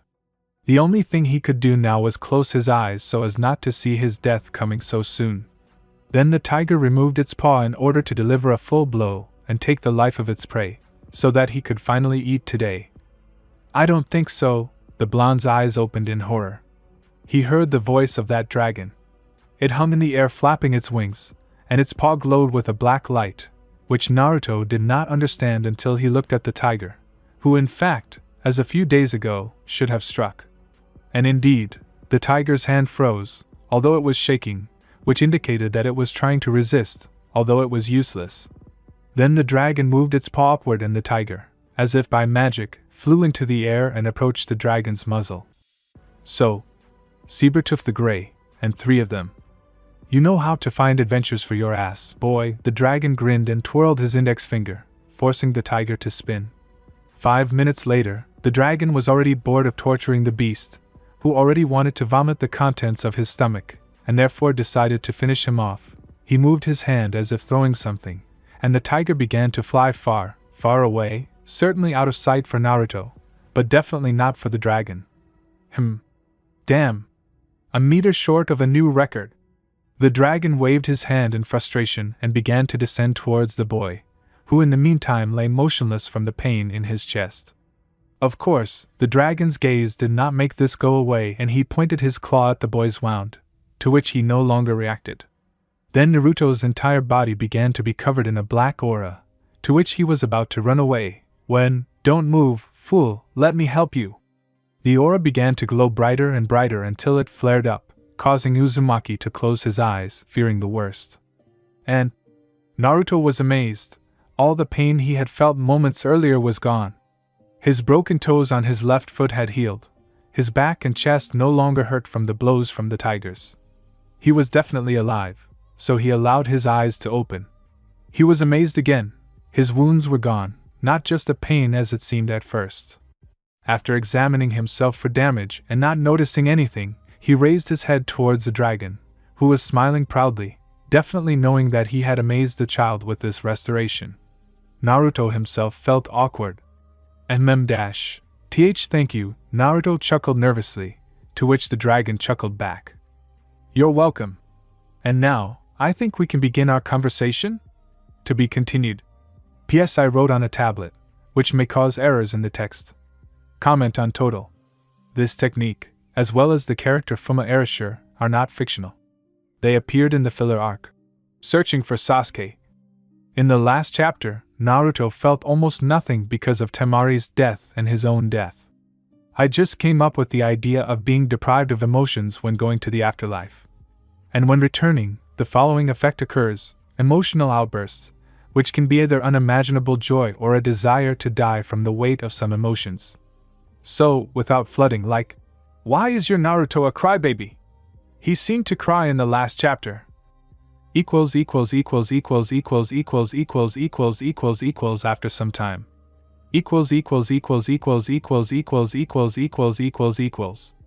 City X. Fiore, the mayor's residence. Oh fuck! A half-empty bottle of wine shatters the window of the luxuriously furnished office of the mayor of one of the cities of the kingdom of Fiora. And the people who were on the street didn't care. The mayor didn't care about them, just like they didn't care about him, until it was time to pay taxes. And it seems that this was not the first time the mayor had such a start to the day, and it is unlikely to be the last, although who knows. And the balding, bearded fat man himself, dressed only in a luxurious blue velvet robe, began to rummage around in his desk, looking for hangover pills. In general, he was looking for Zorex. But it is unlikely that it exists in this world, and why the hell are they doing in the desk of this pot-bellied corruption in a robe? Having found it, he immediately swallowed it, washing it down with water from a decanter. IHH. The mayor's wrinkles smoothed out, and a slight smile appeared on his face. But then he heard a knock on the door. "What do you want?" The mayor's tone was already oozing irritation, although the day was just beginning. But in response he heard another knock on the door, which made the mayor start to get a little angry. "Come in already." After that, the knocks on the door stopped and a young woman with short brown hair, dressed in business attire and with rectangular glasses on her nose, entered the office. Her whole appearance emphasized that she was just a strict worker, and not someone else. "Mr. Mayor." The woman bowed slightly to the mayor, who was already sitting at his desk, not paying attention to the fact that he was still in his robe. "You have a visitor." "Who's coming here so early?" snorted the fat man, scratching his thick beard. "No. Tell him to come later. In about a week." "But sir, I don't care who this he is." He slammed his palm on the table, showing his unwillingness to receive visitors. "If this idiot values his life and freedom, then believe me, he will not distract me from my drunken, written work." How do you say?"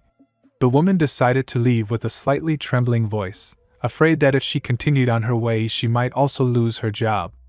And here, peace again. A smile appeared on the face of this noble man. "That's the point of ruling this city. Sign a couple of papers, make agreements with the right people, and that's it. Enjoy your power, albeit small of course, but also the money of course that flows into his pockets, as a gift from the right people who do not want to end up in the wrong place, as well as from those slackers who live in this city. Life is beautiful," he thought, and decided that since the hangover cure did its job, it was time for a very expensive red wine to do its job. But then, again those knocks on the door. What the hell? The fat man clenched his fists and was about to start banging his head on the table, or banging this visitor on the table. "What else do you want, Misaragi?" "Sir, that visitor. Let me do it myself." This voice sent shivers down the mayor's spine, and the desire to drink wine changed to the desire to evaporate, as evidenced by his pale skin. How he regretted getting involved with this mercenary. Soon, this same mercenary simply walked through the door as if it was just a mirage or an illusion. This made the fat man turn even paler. "Well, hello, Mr. Mayor," said a young, almost boyish voice, in which one could hear sarcasm and slight arrogance towards the fat man, and the voice was as cold as ice or steel. Good afternoon, Mr. N." He shrank back into his chair in fear, to which this N came closer to the mayor. "You don't wish me a good day, but rather death, or at least that I just—" Oh yes, the expression on the fat man's face was unforgettable. Fear, horror, anger, coupled with a shudder and a smile like, "I am the kindest creature on the planet, dedicated to the Dumbledores and APWB Dumbledore in particular. This unknown person saw right through him and, perhaps even worse, could read his mind. Because of this insight, the mayor was afraid of him. Self-confidence combined with lust for power in this regard played a cruel joke on him. Well, no. What are you saying? The fat man turned his neck negatively, trying to get rid of the fear towards this man, reminding himself that he was a mercenary, and not some competitor for the post of mayor. And yet, remembering that completion of his order 1 year ago. It was dark in City X. Absolutely dark, not a single light was on in the window. All the residents were asleep, except for their fat mayor, who was sitting at his desk in his office. Although he was not doing any paperwork, he was just sitting with his chin resting on his clasped hands. He was waiting for that mercenary N to return. And he did not care why he was called N, he was worried about the result of his order. That drug dealer, his old friend, had completely lost his mind and did not understand who he was dealing with. Not only had he stopped giving gifts from the heart, but he had also started threatening to expose all his dealings, from bribery to cooperation with dark guilds and practically the entire criminal world of Fiore. So he would have to send his old friend into lifelong peace. And for this, one of the best mercenaries was needed, since Raoul, due to his business and agreements, had powerful security, and he did not need a person from the light guilds, because he could spare Raoul, and do everything so that he would end up behind bars. And here is luck. The person he needed arrived in the city, N, or as others called him, the Unknown. A mercenary of great talent, as he was called in different circles, but at the same time a dangerous person, with whom one should not joke. And in some way, the mayor felt it.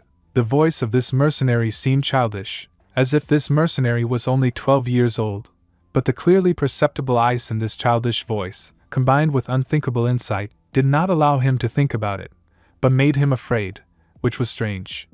He had never been afraid of mercenaries, because he knew that they were lone people who only needed money, which was nothing compared to him. But here everything was different. He felt that he himself was a nonentity, compared to N. Just one conversation, and that was to discuss the order and such a result. Thump thump thump, the mayor mumbled, tapping his fingers on the table, to the sounds of the banging on the table.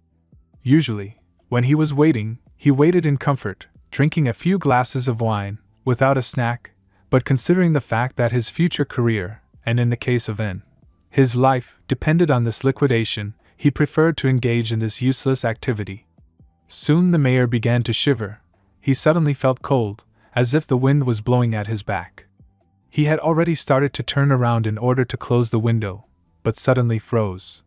He had not opened the window all day, although it was a very hot day. "It's done!" A cold child's voice whispered from behind, causing the fat man to almost jump in shock and turn around sharply. There was no one there. "Why, you're here?" Having barely managed to cope with the shock, he began to speak slowly, looking around, hoping to find the source of the voice, but for some time, the answer was silence. Boom! With a dull sound, something fell to the floor. Turning his head in the direction of the sound, the mayor looked in shock at the battered long-haired man, whose scratched face was clearly visible in the moonlight. "I think there's no need for comments." He emerged from the darkness that the moonlight couldn't reach, a man of average height, dressed in all black, from his boots to his hooded cloak, in which absolutely nothing was visible. The mayor swallowed nervously from excitement, shifting his gaze from the drug dealer groaning in pain to the mercenary. "Gee, glad to see that everything ended well." The mayor tried to force a smile, trying to diffuse the atmosphere of coldness and fear in his office, which, however, he did not really succeed in, judging by the barely audible from under the hood. "Not everything ended as well as I wanted." At these words, the beaten man began to rise like a puppet, and everything would have been fine, but his feet did not touch the floor. "I decided that it was worth bringing him to you so that you could be a witness." "A witness of what?" The fat man was already afraid to find out the answer, because perhaps soon, depending on what he would see, he might have to part with his dinner, either from vomiting, or from a more disgusting and stinking action. "Why, your own worthlessness." A cough. Damn, traitor." The drug dealer spoke these words through pain, saturated with hatred and contempt towards the fat man, who quickly turned white, like the moon, which was now illuminating what was happening here. What? What are you talking about? The mayor tried his best to hold back the trembling throughout his body, hiding the fear and despair in his voice, covering them up with righteous anger. This is the most interesting thing. When I arrived at the camp, where he was, by the way, arranging a deal to transport several kilograms of drugs across the border of the Arboles Empire, he began to mention you. That you would be able to provide everything necessary for the success of the operation, or this Raoul would reveal all your deeds to the government. With each word of the mercenary, the pupils of the fat man's brown eyes became smaller and smaller, while N was already giving off a cold feeling. I hope you remember one of the main conditions of our agreement: no criminal connections, otherwise you may regret many things, including the fact that you were born. The mayor could not doubt the latter, it is unclear why, but instead of objecting, he simply began to nod his head. From what was happening, even Raoul gulped air. So if you did not tell me something, better confess now and maybe you will stay alive. Here it is. The point of no return. The moment after which there is no turning back. And now the mayor had this point in mind: reveal the truth and then it's the end for him, or prison for life, or lie, and then he'll just win a few years of freedom or, incredibly, lose nothing. And that's worth a lot. So 3, 2, 1. Still, one could envy his determination to keep all his wealth, which he had amassed, albeit not the most honest, but with labor. His skin was acquiring a healthy color, and blood vessels were popping out on his forehead. Mr. N, I remember all the terms of the concluded agreement very well. Yes, I may not be the most noble mayor and think more about profit, but I was not going to stoop so low. And if you doubt it, then get lost. Since the agreement, in your opinion, was violated. After this, an atmosphere of silence hung in the office, interrupted by Raoul's grinding teeth. What the hell are you doing? You're stuffing your belly with worse things than mine. The drug dealer started yelling at the whole building in anger, and God only knows how no one heard him. He would have continued yelling if N hadn't raised his left hand and squeezed it, which stopped Raoul's verbal barrage because he was suffocating and his neck would have been broken by an invisible hand. This once again made the fat man gulp in fear.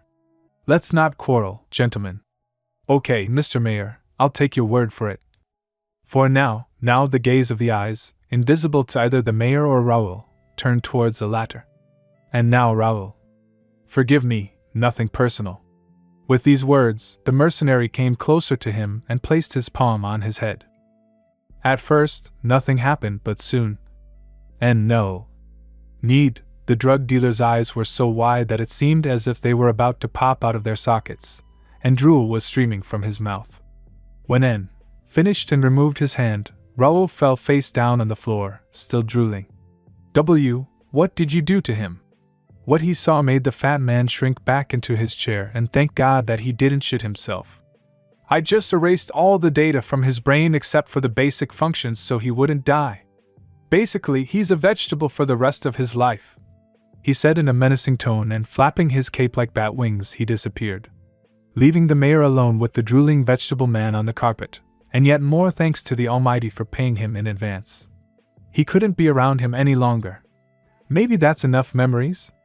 A quiet, icy voice instantly tore the mayor away from his memories and made him focus on reality. Although if you're remembering our first case, then that's right. I conducted my own investigation into Raoul Presta's drug business and N made a long pause, reaching maximum tension in the office. Discovered that his right hand, now the new leader of the drug cartel, Bosco Amabo, is making a deal today. In this city? Why? In fact, he knew why. He needed it to transport drugs to a neighboring country. It provided an alibi and cover, and they got a percentage of the sales. Plus, here, he could still make a couple of deals. It's hard to say. I didn't pursue them every day, it just seemed to me that such a good mayor as you needs an end to the drug trade of the Raoul, now Boscov Mafia. Then why not? Especially for free. Well. The fat man mumbled and made hand gestures, trying to find the words to refuse all this. But at the same time he understood, this way he would expose himself. This fatso is anyone, but not an absolutely brainless moron. And yet, nothing Well, okay. Since we started, then finish. At these words En only nodded weakly and abruptly disappeared, leaving the mayor alone with his fears and thoughts that he had made a catastrophic mistake in his life by using the services of this mercenary. As soon as although Naruto did not find himself in the shelter, he could hardly contain his laughter, for which he pressed his palm to his mouth. Still, he did not want to wake Kagura, who was still sleeping. The morning was early. Just in case, Naruto went into a small room, where a girl with long black hair tied with a snow-white ribbon, the ends of which were directed upwards, was sleeping on the bed, wrapped under a blanket.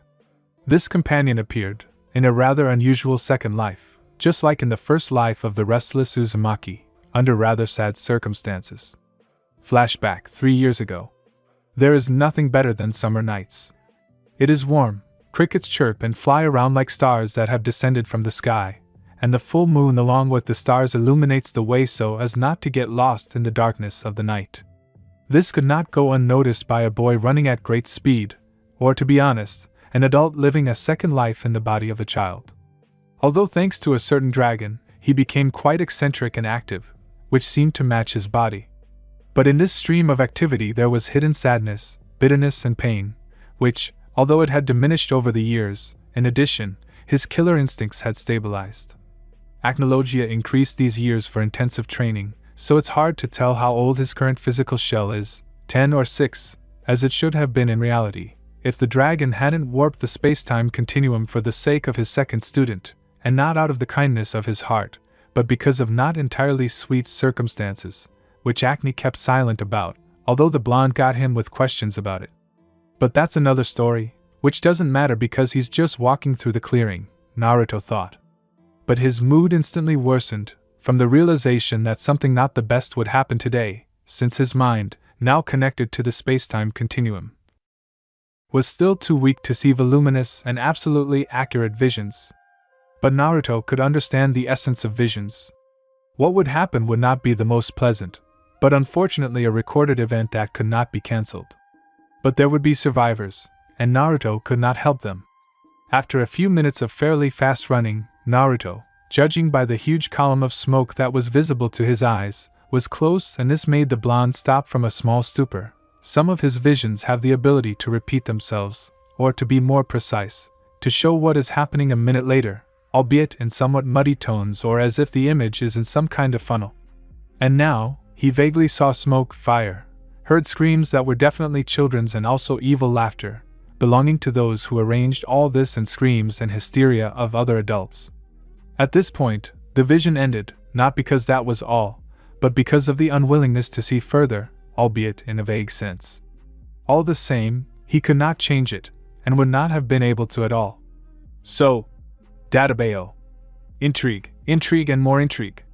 Don't intrigue me, reality. Gradually Naruto was able to gather himself and concentrate, after which he hurried on, but at his usual speed, without adjusting the space to himself. Naruto had been running for about 5 minutes before his ears opened to the hissing of fire and screams, but not as loud as they should have been. It means he was on time. The main thing died down, but there were still survivors. This inability to change events was irritating, but alas, Naruto could not do anything about it. Because he felt it with his mind and especially his heart, and there was such a feeling that it would be better if there were 2 of them. But omitting his feelings, Uzumaki switched to what was happening, which he did not like at all. All 10 houses of this village of Rosemary, to be exact, were broken, and many were also burned. No wonder, there is no reason for slaves to return home. The survivors, mostly adults, screamed hysterically, shouting the names of their children, even though they knew they were either dead or kidnapped by these bastards. Naruto's palms involuntarily clenched into fists from all this, and if Ku were inside him, he would have exploded in rage. But then his insides quickly calmed down and suddenly sensed, in addition to the adults and the few children who were with them, there were other sources of life nearby. 5 people. Quietly laughing. Some of those who created what was happening today. Beasts. Naruto caught a glimpse of one and an even larger tree branch, right above him. What luck for the blonde, of course, but definitely not for the bandit. Naruto suddenly disappeared, and a second later he was already standing on the very branch under which the bandit stood. He was about to go, but the subsequent actions cruelly and forever interrupted. From under Naruto's sleeve, like a snake, a very thin kunai began to crawl out, which, nevertheless, was of good size and had two side blades that were rounded, which made them look like hooks. A chain was attached to the ring of the handle, although these were more likely blades. This harpoon, carefully without rattling, began to go down and sharply wrap the entire neck of the bandit, but not yet cutting his throat, but squeezing it tightly so that he did not scream. Die! Naruto, making sure that the harpoon, controlled by telekinesis, had a good grip on his neck so that he wouldn't fall, jumped down while the bandit's mortal body rose up, along with his soul, which had gone to purgatory the moment his cervical vertebrae couldn't bear the weight. Without giving the corpse a glance, Uzumaki telekinetically turned the chain so that the blades were already digging into the neck of the dead body. With a mental command, Naruto called the harpoon back, not paying attention to the blood pouring out like a fountain, and to the fallen headless carcass, whose head rolled into the bushes. Who the F.K. is here? Another bandit heard the rustling. He began to quickly walk in the direction of what happened, while Naruto disappeared again. What the fuck? Fuck Ramon. A black man of the same height as the corpse, taking into account the head, only of a more compact build, was now looking in horror at the decapitated body lying on the blood-spattered grass. Damn. Damn. Damn. A real devil. A quiet, cold voice simultaneously triggered the black man's instinct for self-preservation and his readiness to kill.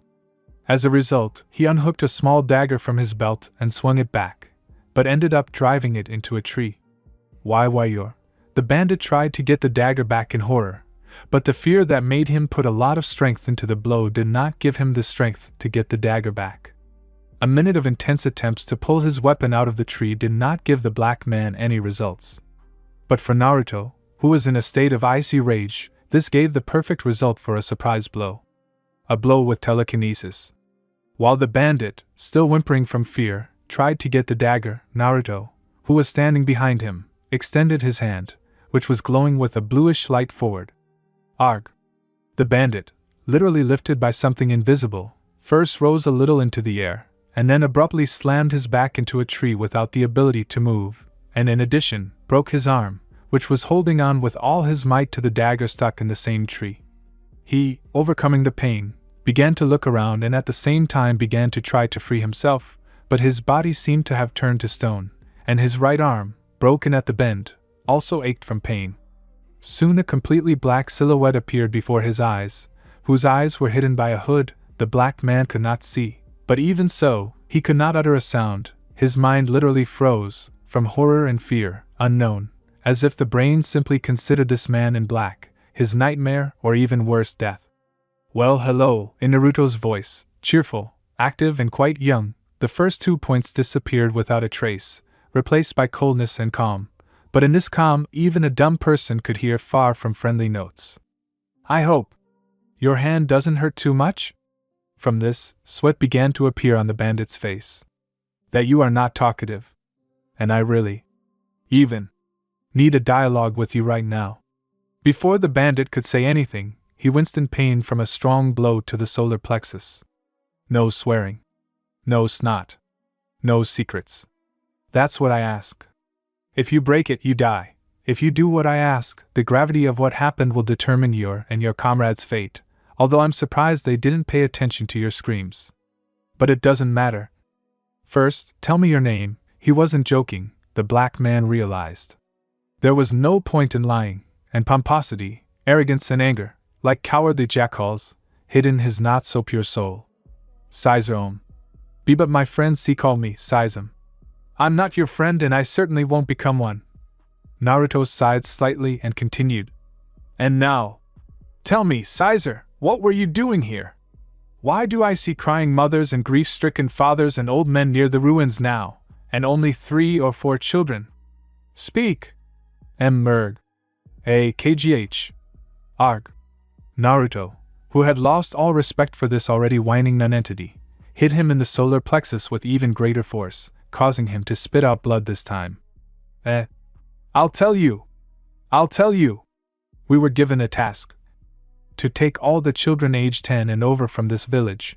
As payment we were given 200,000 precious and, we were given the go-ahead to plunder the village. Why? Naruto actually had some thoughts about why they needed children, but he hoped that it was not what he thought. To build some kind of B-tower. That's all. That's all I know. Naruto's anger grew even more. Alas, he was right. These bastards needed children as free slave labor, who would be disposed of if the benefit was exhausted. He had heard rumors about the mysterious tower more than once, but he didn't know where it was. He had also heard about repeated kidnappings of children and occasionally adults. Now all the puzzles fit together into a single picture. And this picture did not please Uzumaki at all. So, you, for the sake of money, took their children from their parents, broke their hearts, deprived them of the meaning of life and robbed them. As Uzumaki uttered each word, the poor guy, whose fate was already predetermined, felt his insides clench, and his not-so-pleasant life began to flash before his eyes. Do you understand that killing all of you is not enough? That you are heartless creatures? Or should I check? With these words, the dagger finally came loose from the wood, and the hand that was still holding it stretched forward, causing pain to its owner. Ignoring his sobs, Naruto telekinetically forced the hand that held the dagger in a stone grip to approach his chest so that the tip of the blade stopped where, according to anatomy, the heart should be. At this time, it began to beat faster and faster, while Naruto remained silent and stood like a statue. Now tell me, did you regret it? He asked, collecting his thoughts. At this, the bandit began to whine even louder, but not from remorse or sincere sympathy, but from stupid fear for his life, but something did not allow him to lie. And no, I didn't regret it, he muttered, in a quiet voice that was barely louder than a whisper, and soon closed his eyes. That's what I thought. Naruto's voice showed a hint of sadness and regret for just a moment, for foolishly hoping for a positive answer. Then I'll try not to regret it. Abruptly, the dagger entered the chest up to the hilt, while the screams of the bandit were heard by the entire forest, not paying attention to the blood filling his body incorrectly, but feeling as if hot iron was pouring into his heart, which, despite the fact that it was pierced, missed the blow. Argh. A new scream erupted from the fact that the dagger continued to descend, cutting through the liver and stomach, stopping right at the large intestine. Somehow, but life did not leave this body, barely grimacing from agony due to telekinesis, although the heart was no longer working. Naruto, slightly surprised, approached him and put his hand on his forehead, and he, opening his eyes wide, began to sharply inhale air, and then everything stopped. He simply hung like a rag doll, looking with glass eyes at his killer. To this Naruto freed the corpse from telekinesis, and it fell face down on the grass, freeing the blonde from this frozen horror in the dead eyes of a victim, albeit far from innocent. Even though Naruto's body's psyche had almost stabilized to the level he had in his past life, he did not like to kill, both then and now. But at the same time, if Uzumaki saw that someone deserved to die, his actions always became merciless. The adults who were near the ruins and the remaining 3 bandits were already hurrying here. Fortunately, they did not possess magic, so let the parents arrange a fair lynching. And it was time for him to go, because now his participation in this event was indirectly recorded. He was about to teleport, but suddenly stopped, because his hearing caught a heartbeat near the already burnt-out house. The heartbeat was definitely a child's, considering how quickly it was beating from shock. Perhaps this child hid from the bandits, and does not know that everything is already over. He should help him and return him to his parents. So, speeding up his run, Naruto, using his hearing, quickly found the source of the heartbeat, a wooden box with a removable lid, inside of which there was someone.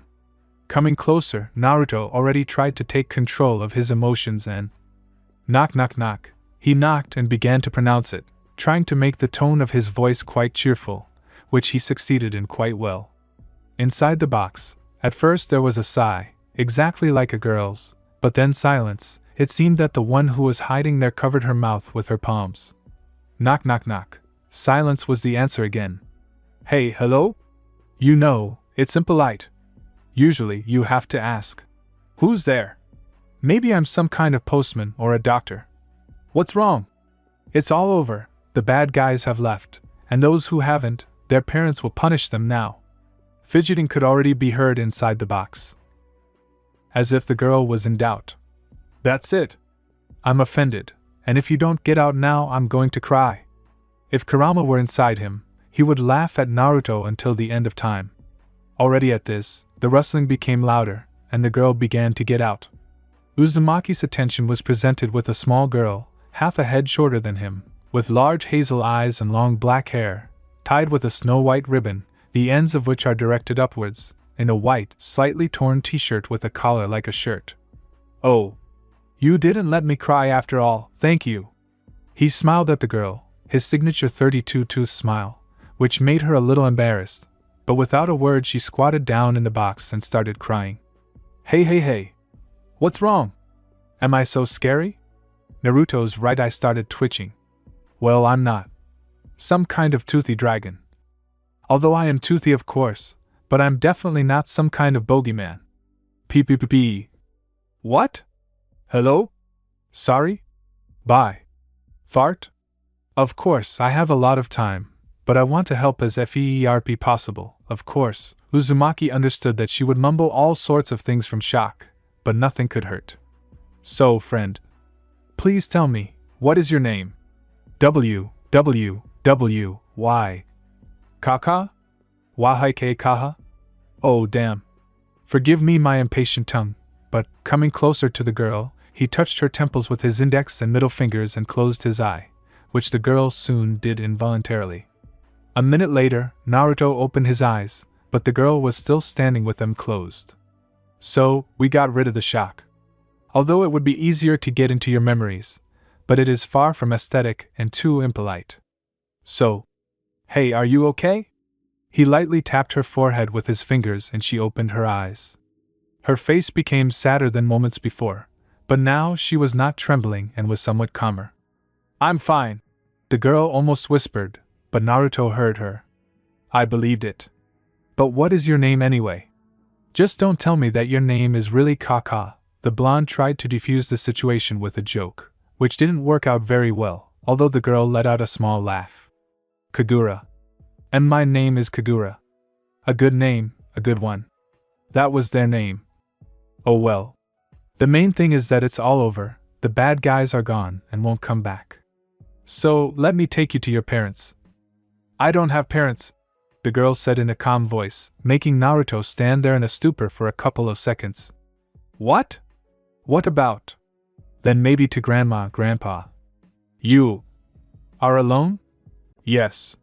Now yes, tears began to flow from his eyes again, and Naruto was already cursing himself for not looking at the memories, and now he was touching Kagura where it hurt. They killed your parents? And no. Brother. Simon. Now she began to cry even harder and bitterness began to overwhelm her more than before. Naruto was able to calm her down. He was already angry at himself, because he had not thought about reading the girl's thoughts, and now he was pressing on her sore spot, risking breaking her fragile psyche, and because of these rules, the violation of which would lead to catastrophic consequences. While he was thinking about these things, he was surprised when he discovered that Kagura was hugging him, resting her face on his shoulder. Calm down, Shush. Uzumaki began to stroke the girl's hair. Don't worry, everything will be fine, I promise. I promise. Initially, Naruto wanted to give Kagura to an orphanage, knowing full well that his life as a mercenary and a vagabond without a permanent home could be a burden to her. But when he almost did it, her pitiful and sad look could not help but touch the boy's heart, even despite her adult soul. So she became his companion, a student in some things and simply his best friend, although the relationship between them had the risk of moving on to something more. Flashback 3 years ago. The end. ERHHH. She yawned loudly, already starting to wake up, while Naruto began to work in the kitchen so that they could have breakfast. After about 30 minutes, Kagura quickly changed out of her pajamas into her gray sleeveless shirt and a skirt of the same color, and went to the kitchen where he was finishing frying eggs with bacon and heating up the kettle. Oh. Good morning, Kagura. Uzumaki smiled at his friend, while she, smiling back, sat down at the table and telekinetically summoned a plate and a fork with a knife. during their travels she discovered her magic, which was gravity, so Naruto began to train her in the use of telekinesis and some waiting spells, which she grasped on the fly, as well as fencing, which she learned accepting the fact that the magical energy inside her body, although replenished and powerful, is not endless, as her blonde companion told her. Best regards, Naruto-kun. He responded by telekinetically sending half of the whole omelet and a piece of bread onto her plate, and simply putting it aside for himself using a kitchen spatula, and sat down at the table himself. So? How's that fat guy doing? Didn't he shit himself when he saw you? Naruto almost choked on a piece of fried egg from laughter, while Kagura herself chuckled, remembering how this mayor was described. Hee. He's ready to jump off the mountain so as not to get caught by me. But this is not a mistake, it's not a mistake. Naruto just stuffed his mouth with food here, then I'll teach him a lesson once and for all. Well, for now, I need to get ready. Is it time to leave already? The question was rhetorical. Of course it is.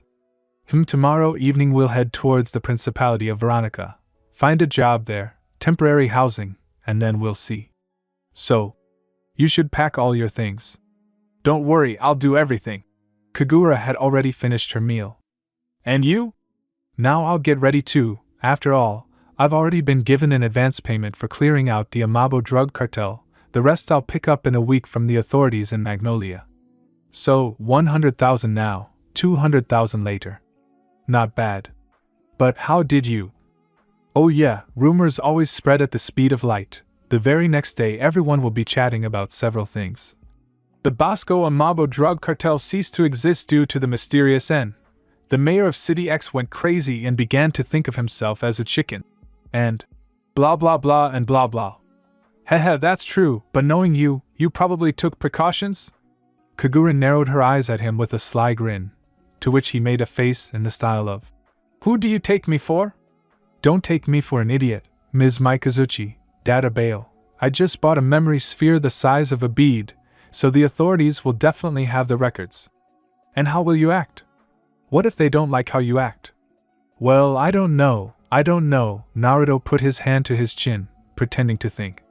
First I'll try to joke, then I'll start talking, and then maybe I'll get a bloodbath without Mokilev. We'll see in general. Just we'll see. To be continued.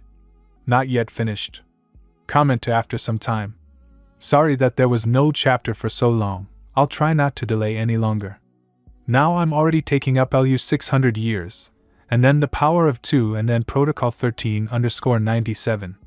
I haven't abandoned the transition, but I don't write much since my attitude to the canon has been spoiled by the creator of this canon himself. I won't be surprised if many are in the subject. I hope no one has forgotten about the time funnel known from DK. Fixed points in time are moments in the space-time continuum at which events have been fixed, meaning they cannot be rewritten or changed. Cleaning.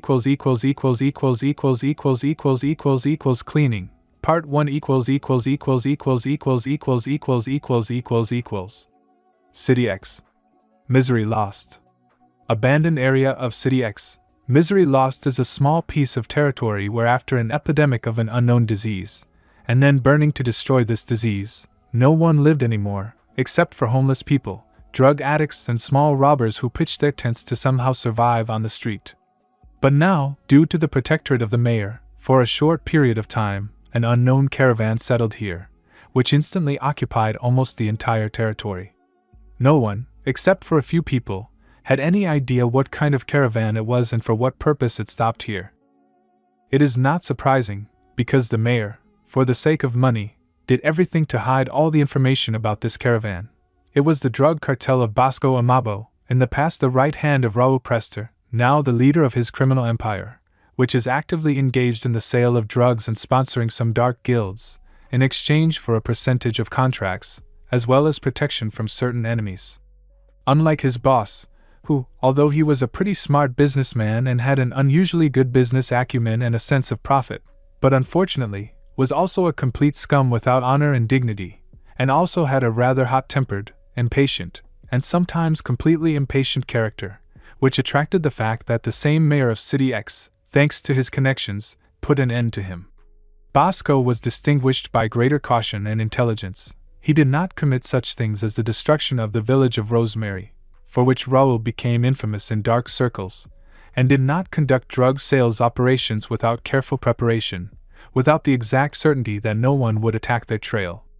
Due to this, he was able to stabilize the income, which in Raoul's time, although high, did not have clear stability, and it happened that it simply went to bribes to the authorities so that they would not reveal them.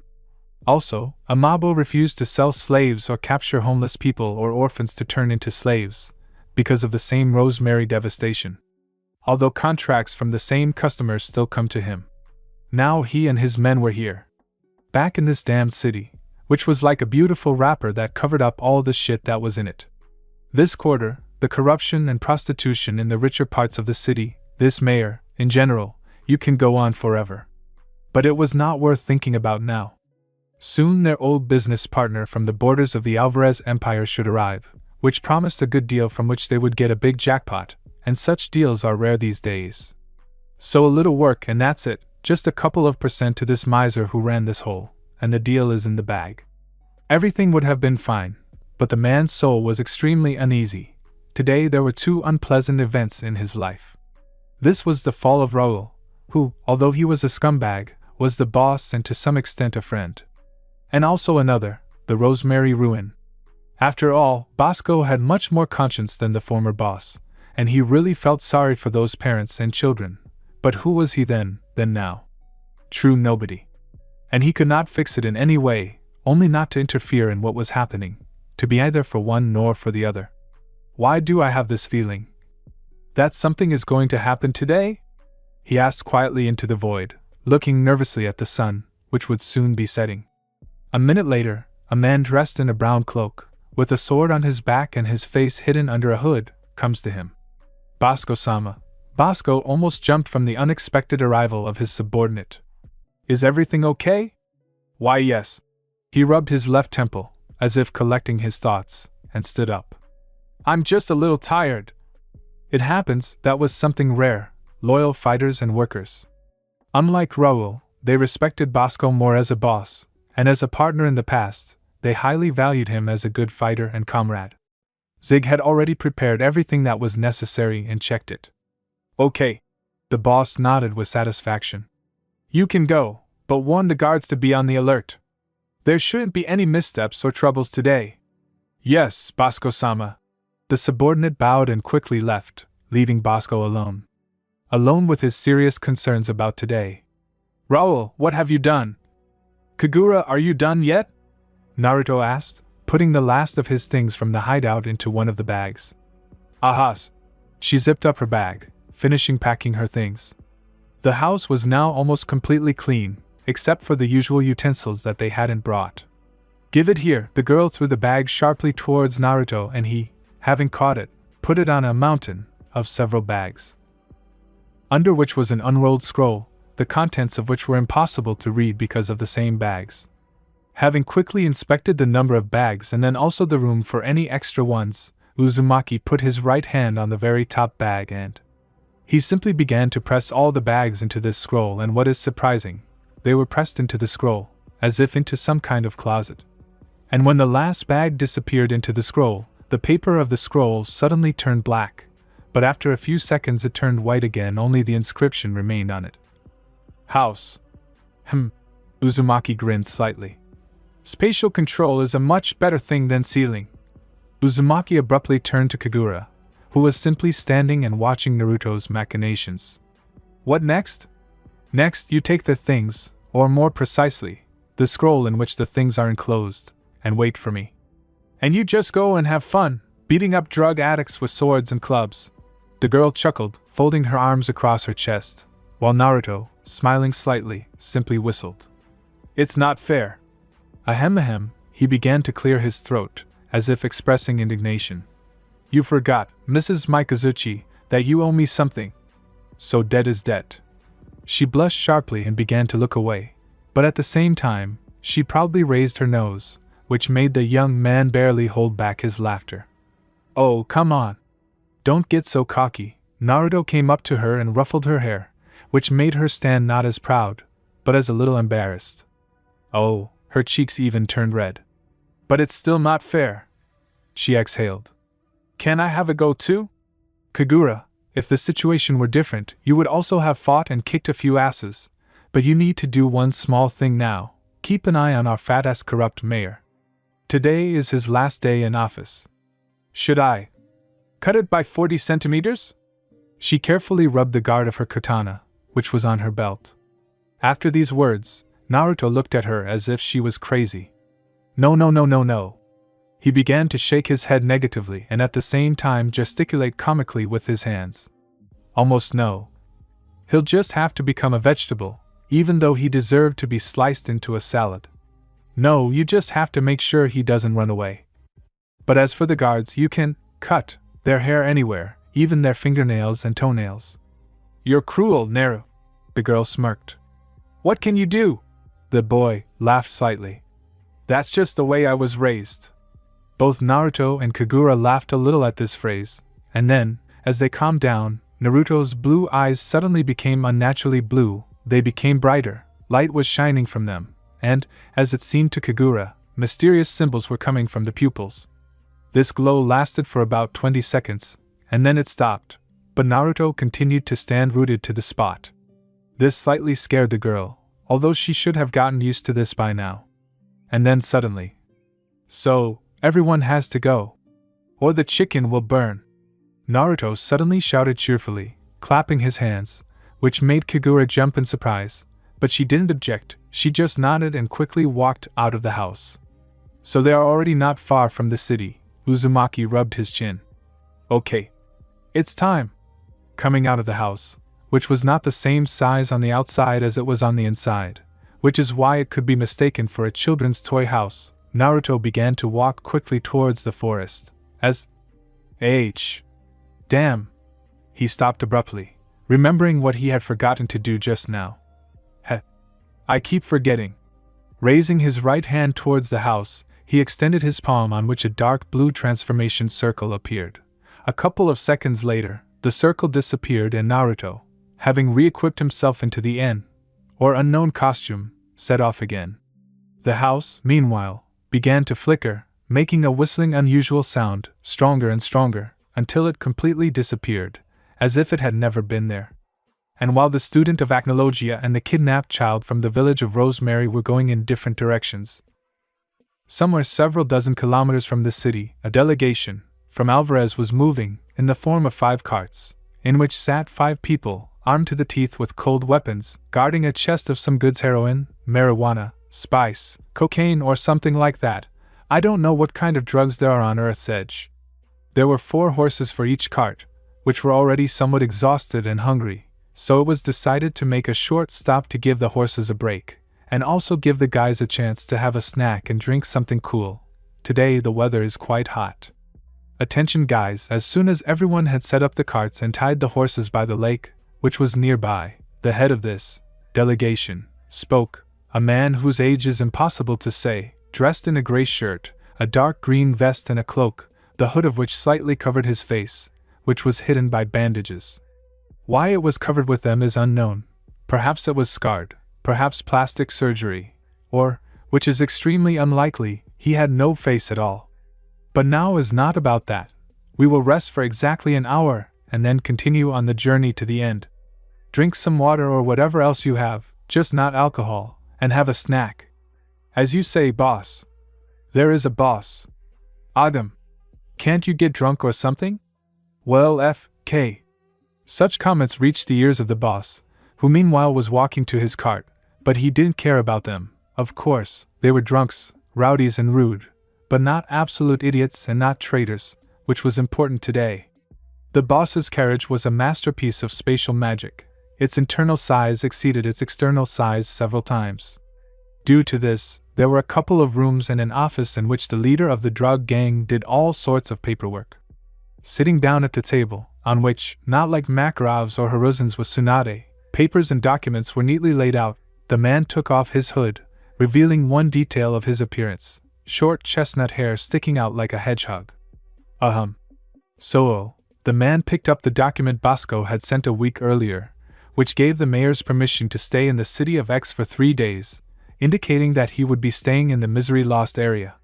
He looked at it again, once again made sure of its authenticity, checked for typos and the presence of the mayor's seal, then put it aside and began to silently read another document, an offer from the R system. Interesting reading. A childish but cold voice sounded in a whisper under his ears so unexpectedly that the man jumped from his chair and turned sharply, taking a blade out of the pocket space of the rearmament. But there was no one behind him, which made him sweat convulsively and feverishly look around. "Don't bother yourself." After these words, which sounded literally behind his back in a quiet whisper, the man froze, but not from horror or from the same surprise, but because it is unclear how, but every cell of his body froze, with the exception of the internal organs, eyes, tongue, and skull, although with some difficulty.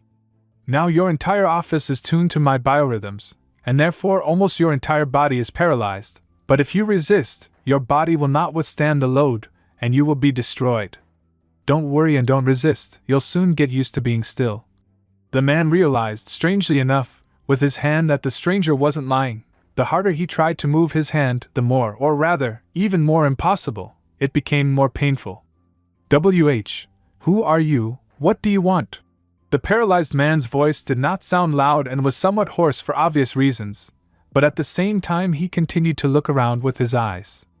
The unknown. Now the man froze completely in horror. Even in the criminal circle of Arboles, which by the way is not particularly high, there were rumors about the mercenary N, the unknown. But he, the boss of the drug cartel, was afraid of the unknown much more than the rest of the criminals of Arboles. Several drug sales operations were disrupted by N, even Bosco warned about N. And this turned out to be both not in vain and at the moment absolutely in vain. "You have heard about me, which flatters me, because it is not every day that people hear about you from the neighboring continent. But as much as it flatters me, alas, I do not approve of your business, from drugs to slave trade." The man wanted to start making excuses, but N instantly put an end to this stream of words that had not yet begun. "No need. No need to brush it off or assure me that this will never happen again. It is useless and also false and hypocritical. And I hate hypocrites very much. What do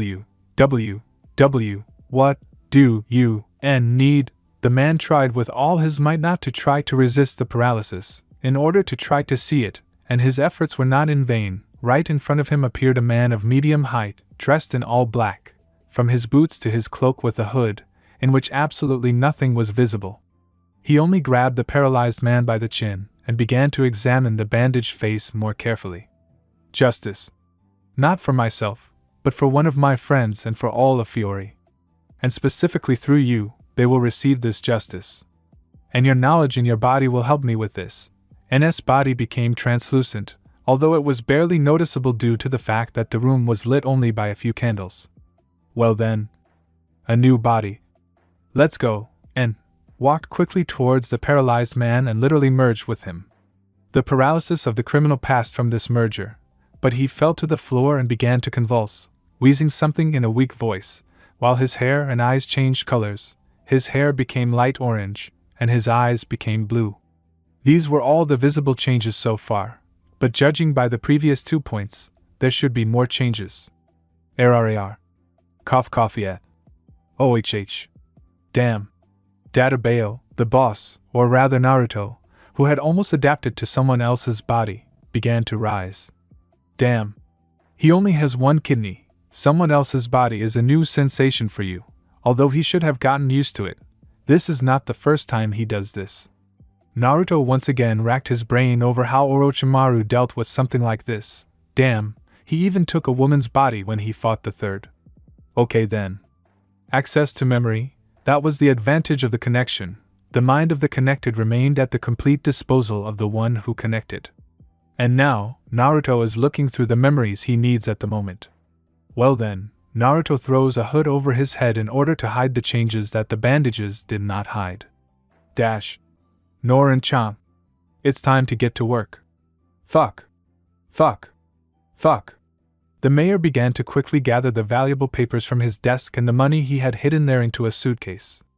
Now his self-preservation instinct was working at full capacity, unlike last year, when he had foolishly hoped for luck, but had not really done anything. Now N would really kill him or turn him into a living vegetable like Raoul. Mr. Mayor? The mayor screamed at the unexpected appearance of Misaraji, but only upon seeing her did the mayor suddenly rejoice at the appearance of his secretary. Did something happen? Of course it happened. The secretary shuddered slightly at the cries of the fat man, but she was even more shocked when he ran up to her and began shaking her by the shoulders. Misaraji, my dear! Quickly bring all my guards here and prepare a carriage, well protected, large enough and equipped with the fastest horses. Do it! If you do everything, I will pay you very well. Got it? Why yes. However you say. The woman already understood that asking why all this was useless, and therefore ran to carry out the boss's instructions. Returning to collecting everything valuable and important, the mayor did not know how a 10-year-old girl was watching him 2 houses away, through binoculars and sensory magic. Here is the new chapter. I apologize for not fulfilling my promise and not releasing the chapter in July, but there was a good reason for that: admission to the institute and the entrance exam. And you can congratulate me, I passed it and was accepted. And another, less good reason is lost inspiration. The ideas flew out of my head during all this fuss with the Unified State exam, and I took quite a few exams. The next chapter will be a continuation of this one. I just decided to separate the events for now, so that it would look more logical. But right now, I will be busy writing the continuation of The Legend of Uzumaki, 600 Years. Although I started it, the new chapter, at the end of winter, but abandoned it due to preparation for the Unified State exam. Don't worry, both the new chapter of CHD and Legends will be out this year. Commentary on Cleaning, Part 1. http://static.tumblr.com/13678d3to etc/ov597c36/static_static_danielmans.png. Classic Doctor Who Season 18 Episode 6. The Keeper of Traken. Part 4. 7 is a neighboring country of Fiori.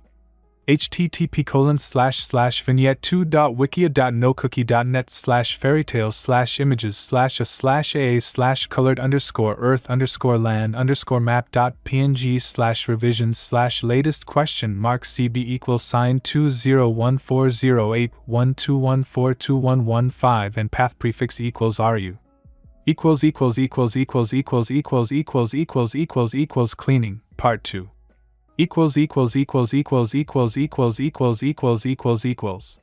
3 hours later. It was already evening, the sun was slowly starting to set. The delegation of Arboles was already in the city. Half the job or a little less was done, the document on the residence permit was given to the guard, the area was only a kilometer or 2 away, after all. This street was on the other side of the city. Then sell the goods and you can return home with a peace of mind. Look at them. Look at how they look at us, the coachman muttered to himself, looking around and encountering the looks that the city dwellers were casting.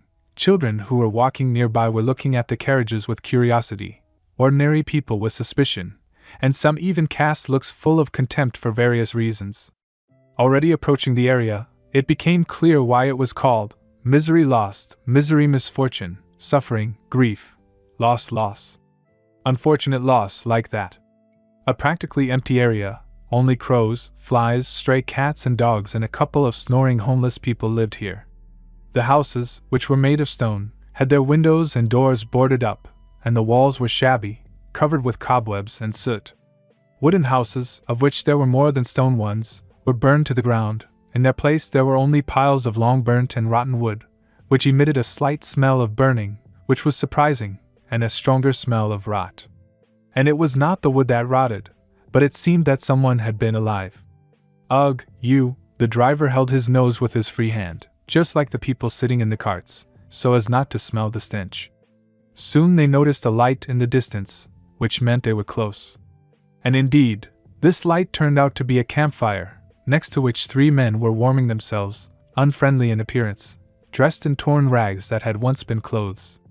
Seeing the approaching carts, they exchanged glances, stood up and began to walk closer to them.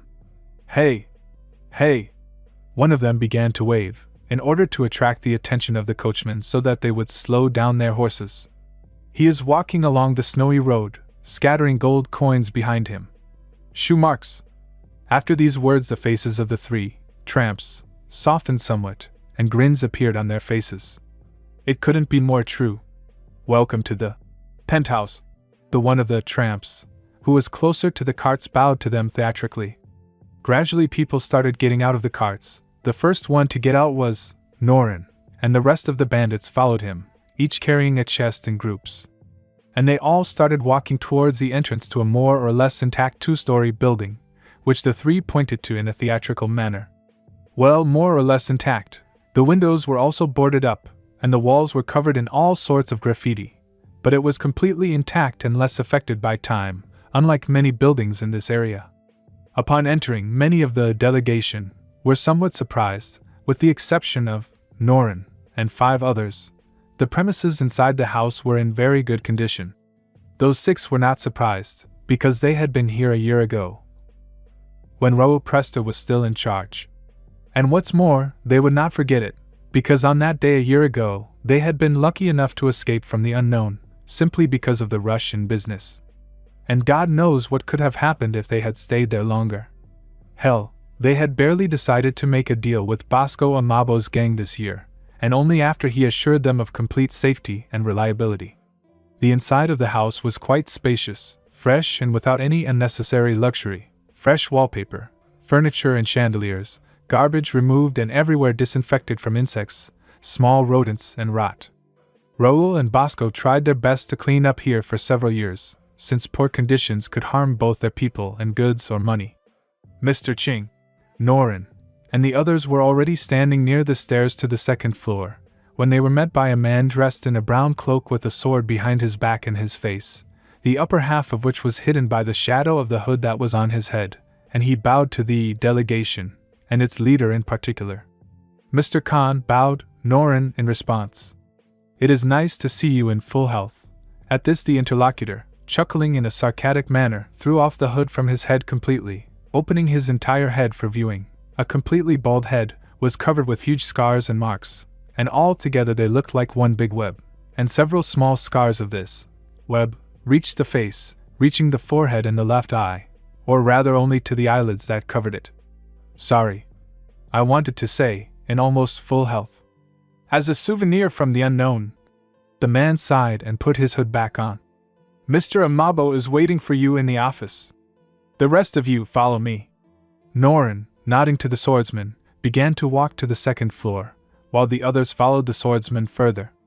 After walking a couple of meters, Norin, from the memory of the owner of this body, entered the necessary room. This room was very similar to Norin's office, only it was furnished a little poorer, and it was illuminated by light from the window, but Bosco had already started to light candles since sunset was approaching. Ah, Mr. Chang. Glad to see you've arrived. A muscular, tall black man with a short gray beard and mustache on his face and a shaved head, dressed in a red short-sleeved shirt, gray pants and sandals, smiled somewhat tensely. One of the most striking features in his appearance was a scar across his face, which began at the right corner of his lower lip and ended in the middle of his left eyebrow. When a good deal is on the horizon, only a coward wouldn't risk taking it. Norin spread his arms slightly, as if making excuses, to which Bosco for some reason grinned sadly. Yes, that's right. He briefly fell out of reality, thinking about something of his own. Are you okay? Yes. Yes. I was just thinking.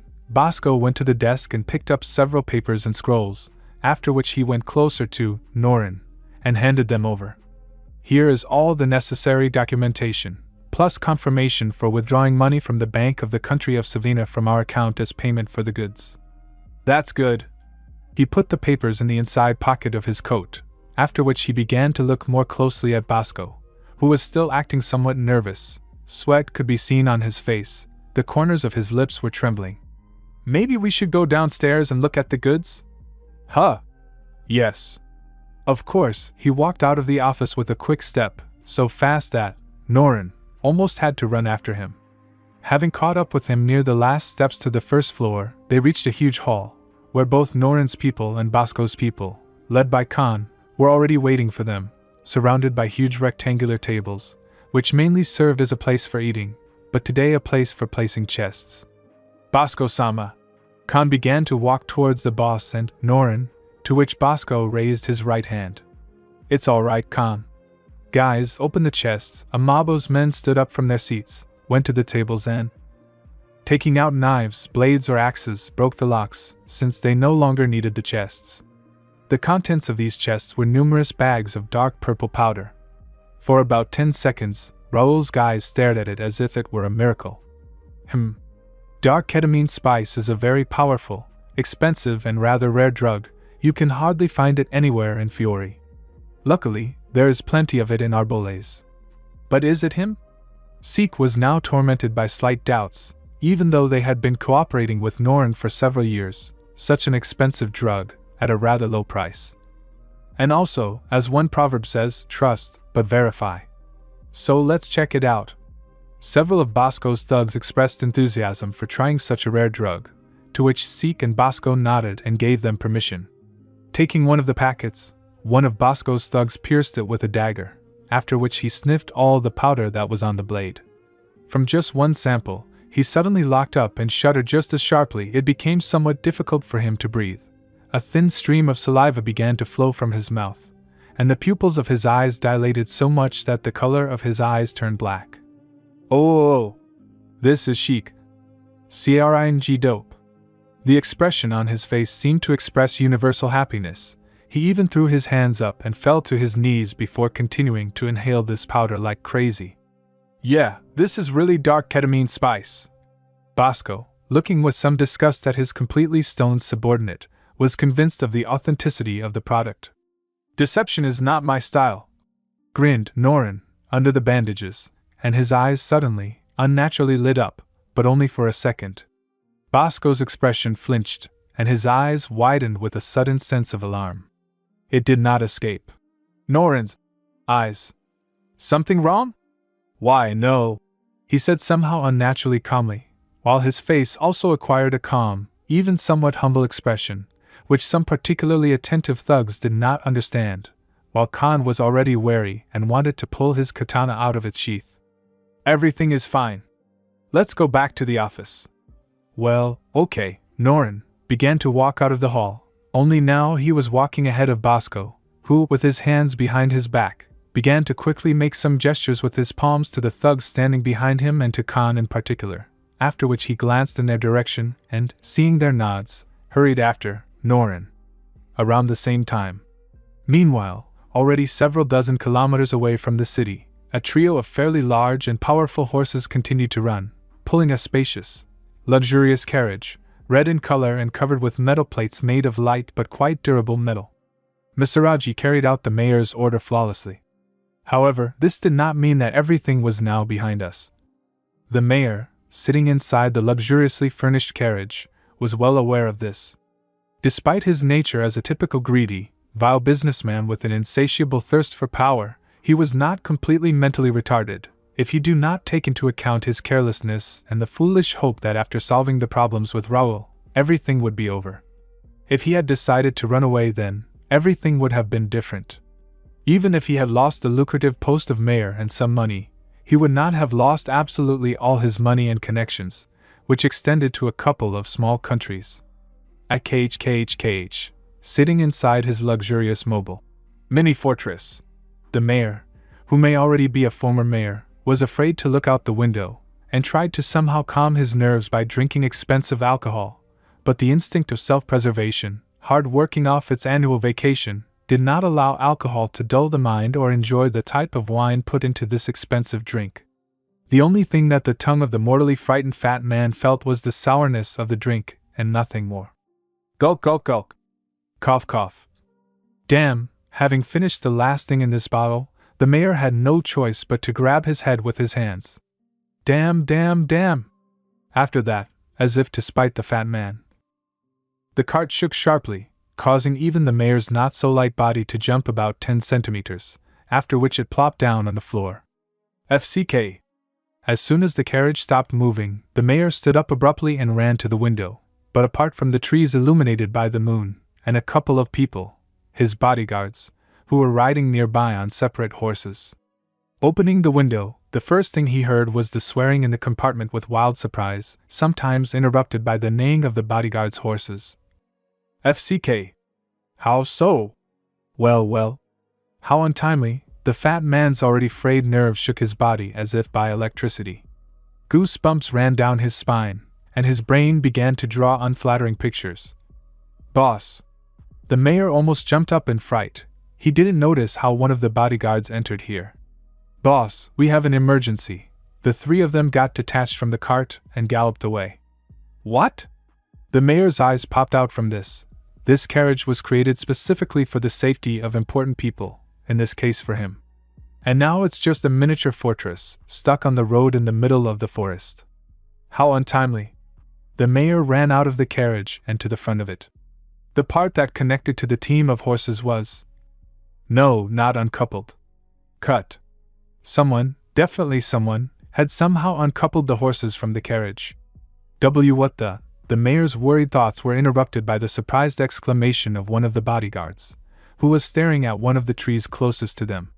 Soon everyone saw it too. On a large branch of that tree not far from them, someone was standing, a figure of short stature, wrapped in a large cream-colored cloak, sleeveless and with two large red stripes on the bottom. The faces of this figure, like half of the characters in this crazy fanfic written by a crazy lazy author's opinion, were not visible because of the kitsune mask covering the upper part of the face, and a little because of the long black hair that was tied with a snow-white ribbon.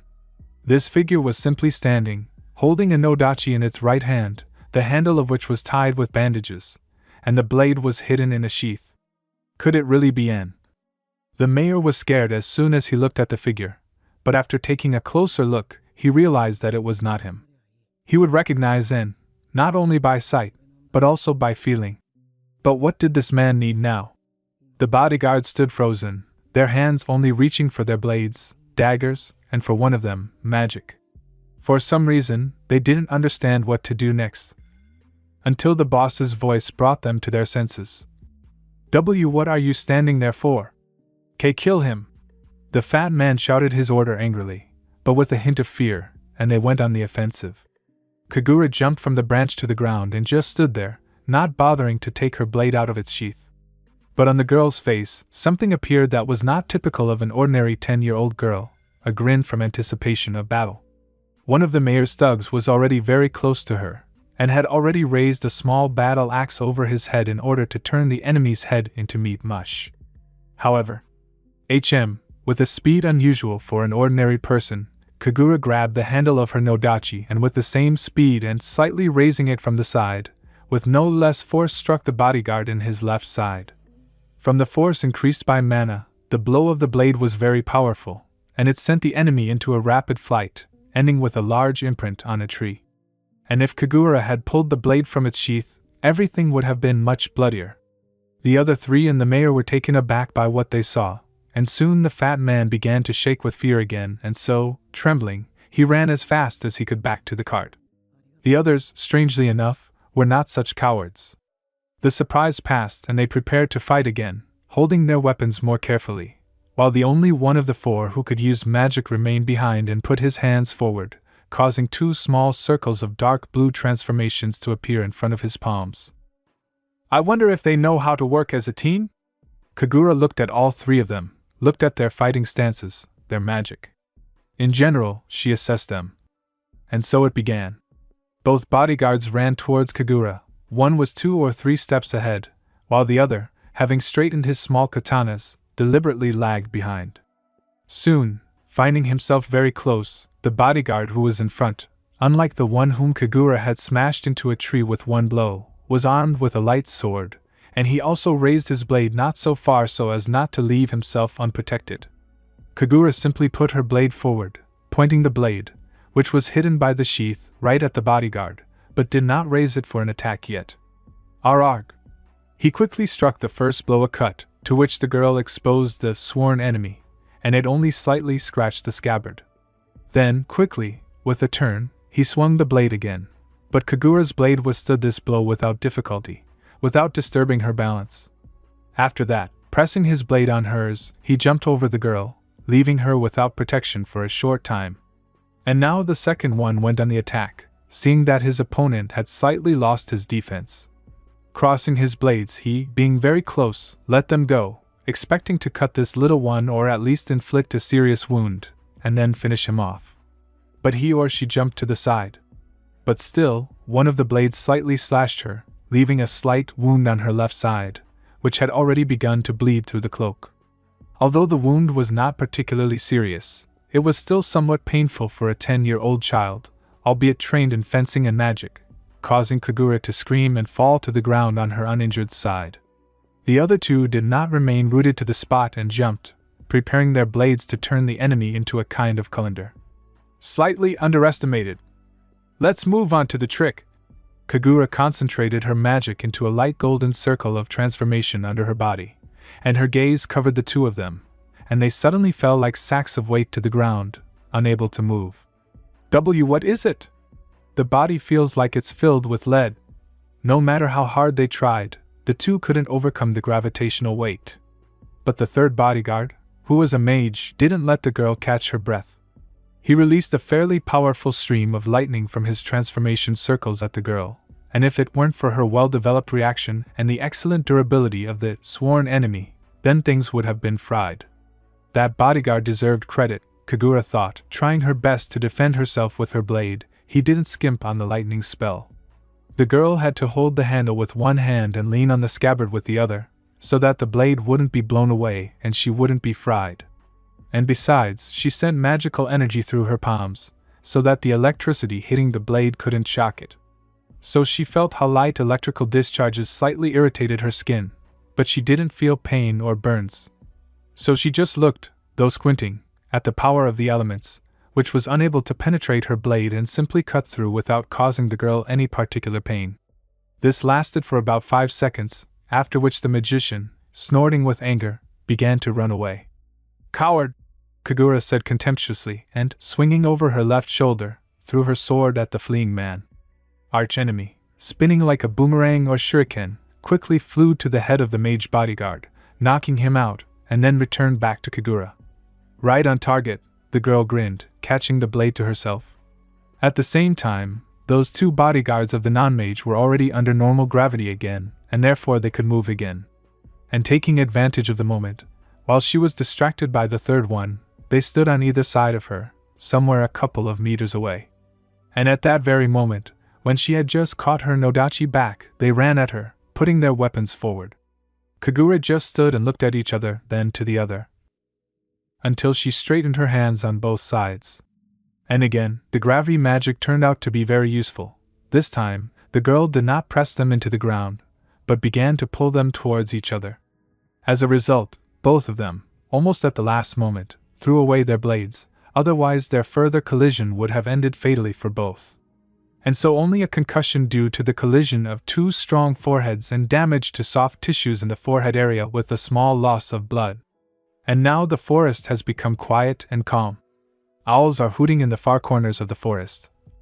And the mayor is barely audibly sobbing from fear, barricaded in his armored carriage, not knowing, but guessing what troubles await him next.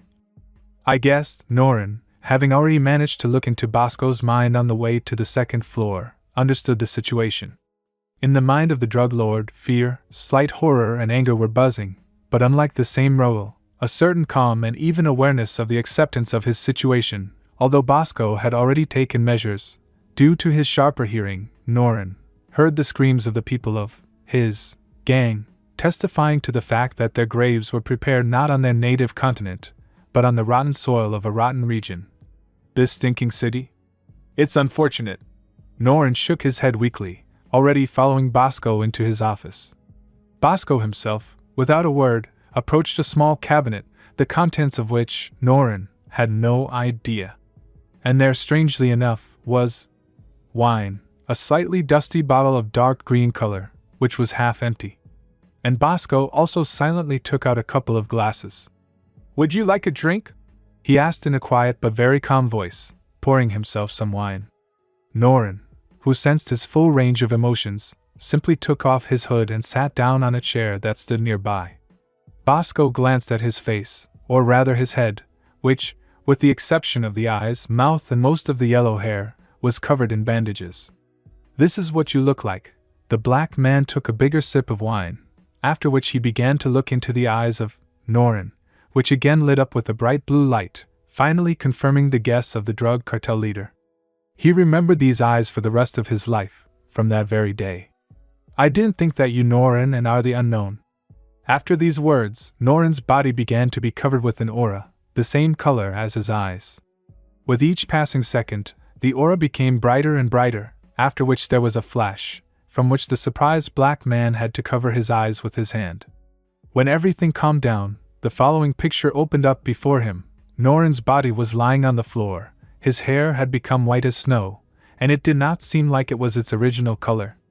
Judging by the weak breathing and the fact that his whole body was trembling, he was still alive, although greatly weakened. A little behind him, he stood. "That's not a good idea, Mr. Amabo." That painfully familiar voice sent shivers down Amabo's spine. Judging by the movement of N's eyes, the only part of his face visible from behind the darkness of his hood, one could see disagreement. But Bosco felt nothing more than a little surprise. "Norin wasn't a traitor, even if he was a real scumbag." So that's how it is. "Then why are you here?"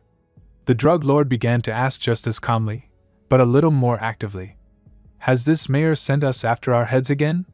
"Not exactly.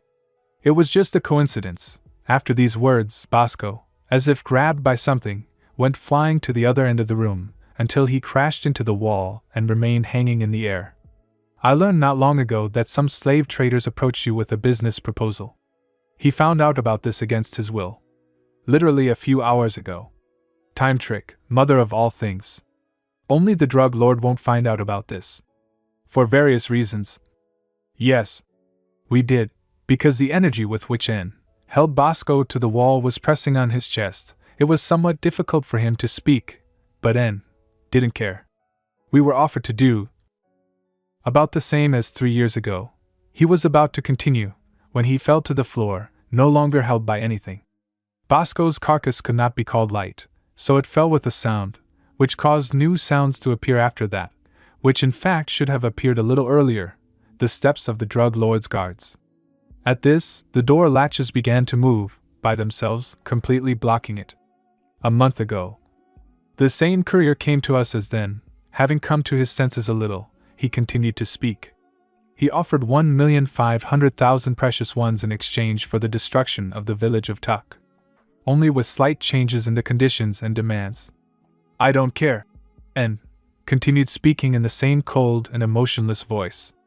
"Where were you supposed to take the children later?" The black man chuckled at this for some reason. "Children? They've needed them for 1.5 years now." This surprised N a little.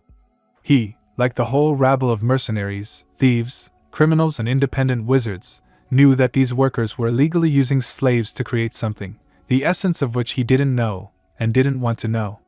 Of course, because of his dislike for slavery, and also because of Kagura, he sometimes interfered with them getting fresh workers, but the feeling prevented him not only from finally finishing off the enslavers, but also from finding this tower in general. But now...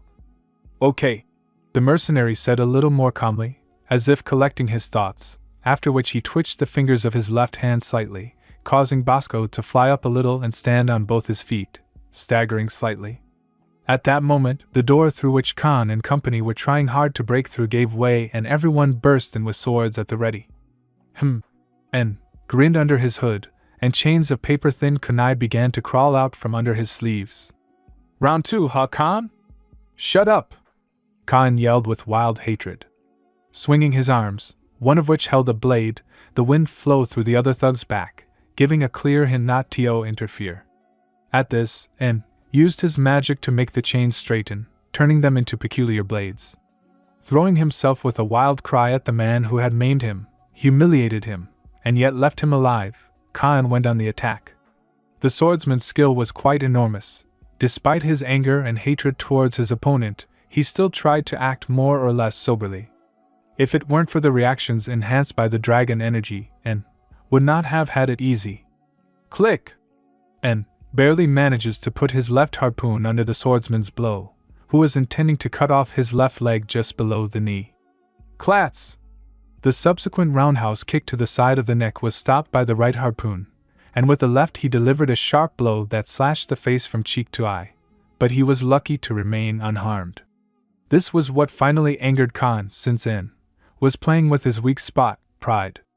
Like it or not, despite being subordinate to people like Raoul or Bosco, he considered himself a great warrior who had won many victories and had never known defeat. And then this En, or Unknown, as he was known in certain circles, appeared and defeated him. He defeated him in his own art, and as if that were not enough for him, he left him alive. For a warrior like him, one defeat is a shame, but suicide for him was an even greater shame. He wanted to live in order to defeat this bastard, and then hang his head and harpoons on his wall as a sign of his purification. But this damned pride did not allow him to feel respect towards the enemy, only anger and hatred. Because of this, En had an advantage.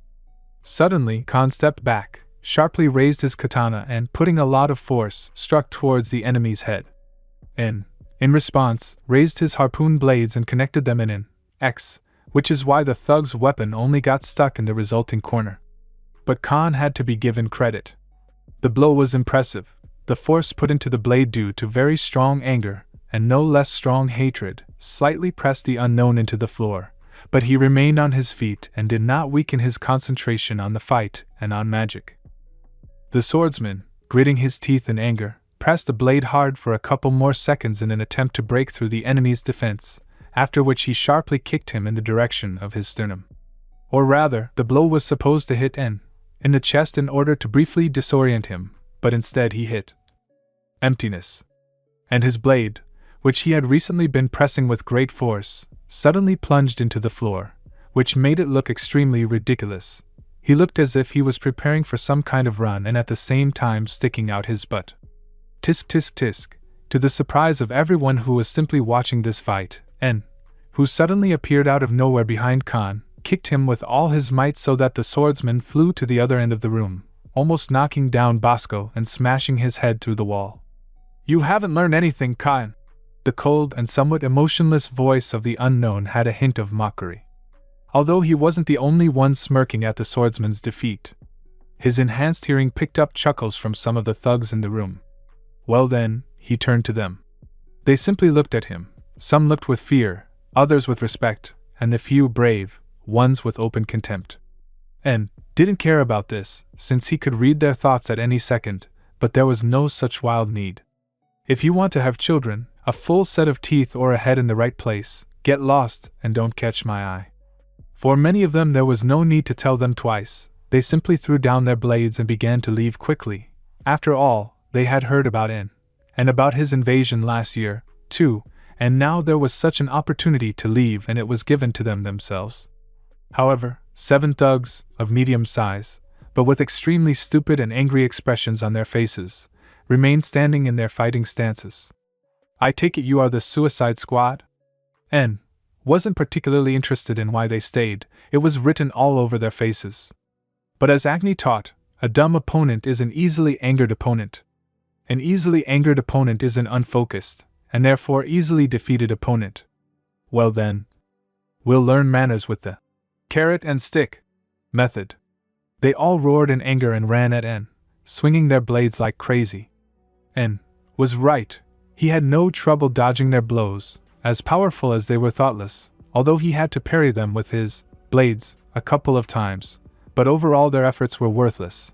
They only quickly got tired, and En simply jumped away from them and began to think about what to do next. Well then, it's time for the whip. En pulled the harpoon blades back into his sleeves and went on the attack with spells. He extended his left hand towards the thugs, who, after catching their breath, froze in their fighting stances. Well then, Unknown clenched his fists and slammed them together, causing a dark blue transformation circle to appear in front of them, after which N's fists began to be covered with energy of the same color. The thugs had already decided to rush into an attack on the unarmed mercenary while he was forming a spell, but fists and suddenly disappeared and appeared right in front of the nearest thug's face, and before he could do anything, the mercenary hit him in the stomach with absolutely inhuman force, from which he flew out of the house like a cannonball, breaking through the wall. spatial, finding himself next to another bandit, and, due to his height, jumped up and smashed his left fist into his jaw, sending him flying upward. And the ceiling couldn't prevent his further flight. Temporary. The fate of the previous two befell the third comrade, only he broke through the floor with his carcass and went to the first floor. A dragon? The fourth one was overtaken by the force of both fists of the dragon slayer, and he, at a much faster speed, repeated the fate of the first thug, only he hit the other side of the same wall, while between these holes, Bosco sat on his knees and with his eyes closed read some prayers, and Khan only twitched, being still knocked out and with his head on the street. The other three seemed to finally have their brains and awareness of their capabilities working, but the whip was not over yet. They were about to run away, when suddenly, roar of acnologia! From the transformation circle that appeared in front of N's face, a stream of transparent blue energy gushed out, from which time froze for a couple of moments in this room and everything literally vibrated from the pressure. And soon chaos broke out. The power of this attack was so great that the entire wall of this room crumbled into small stones, and there was no trace left of those three. Then the entire floor began to shake, and pieces of wood began to fall from the ceiling, signaling a collapse.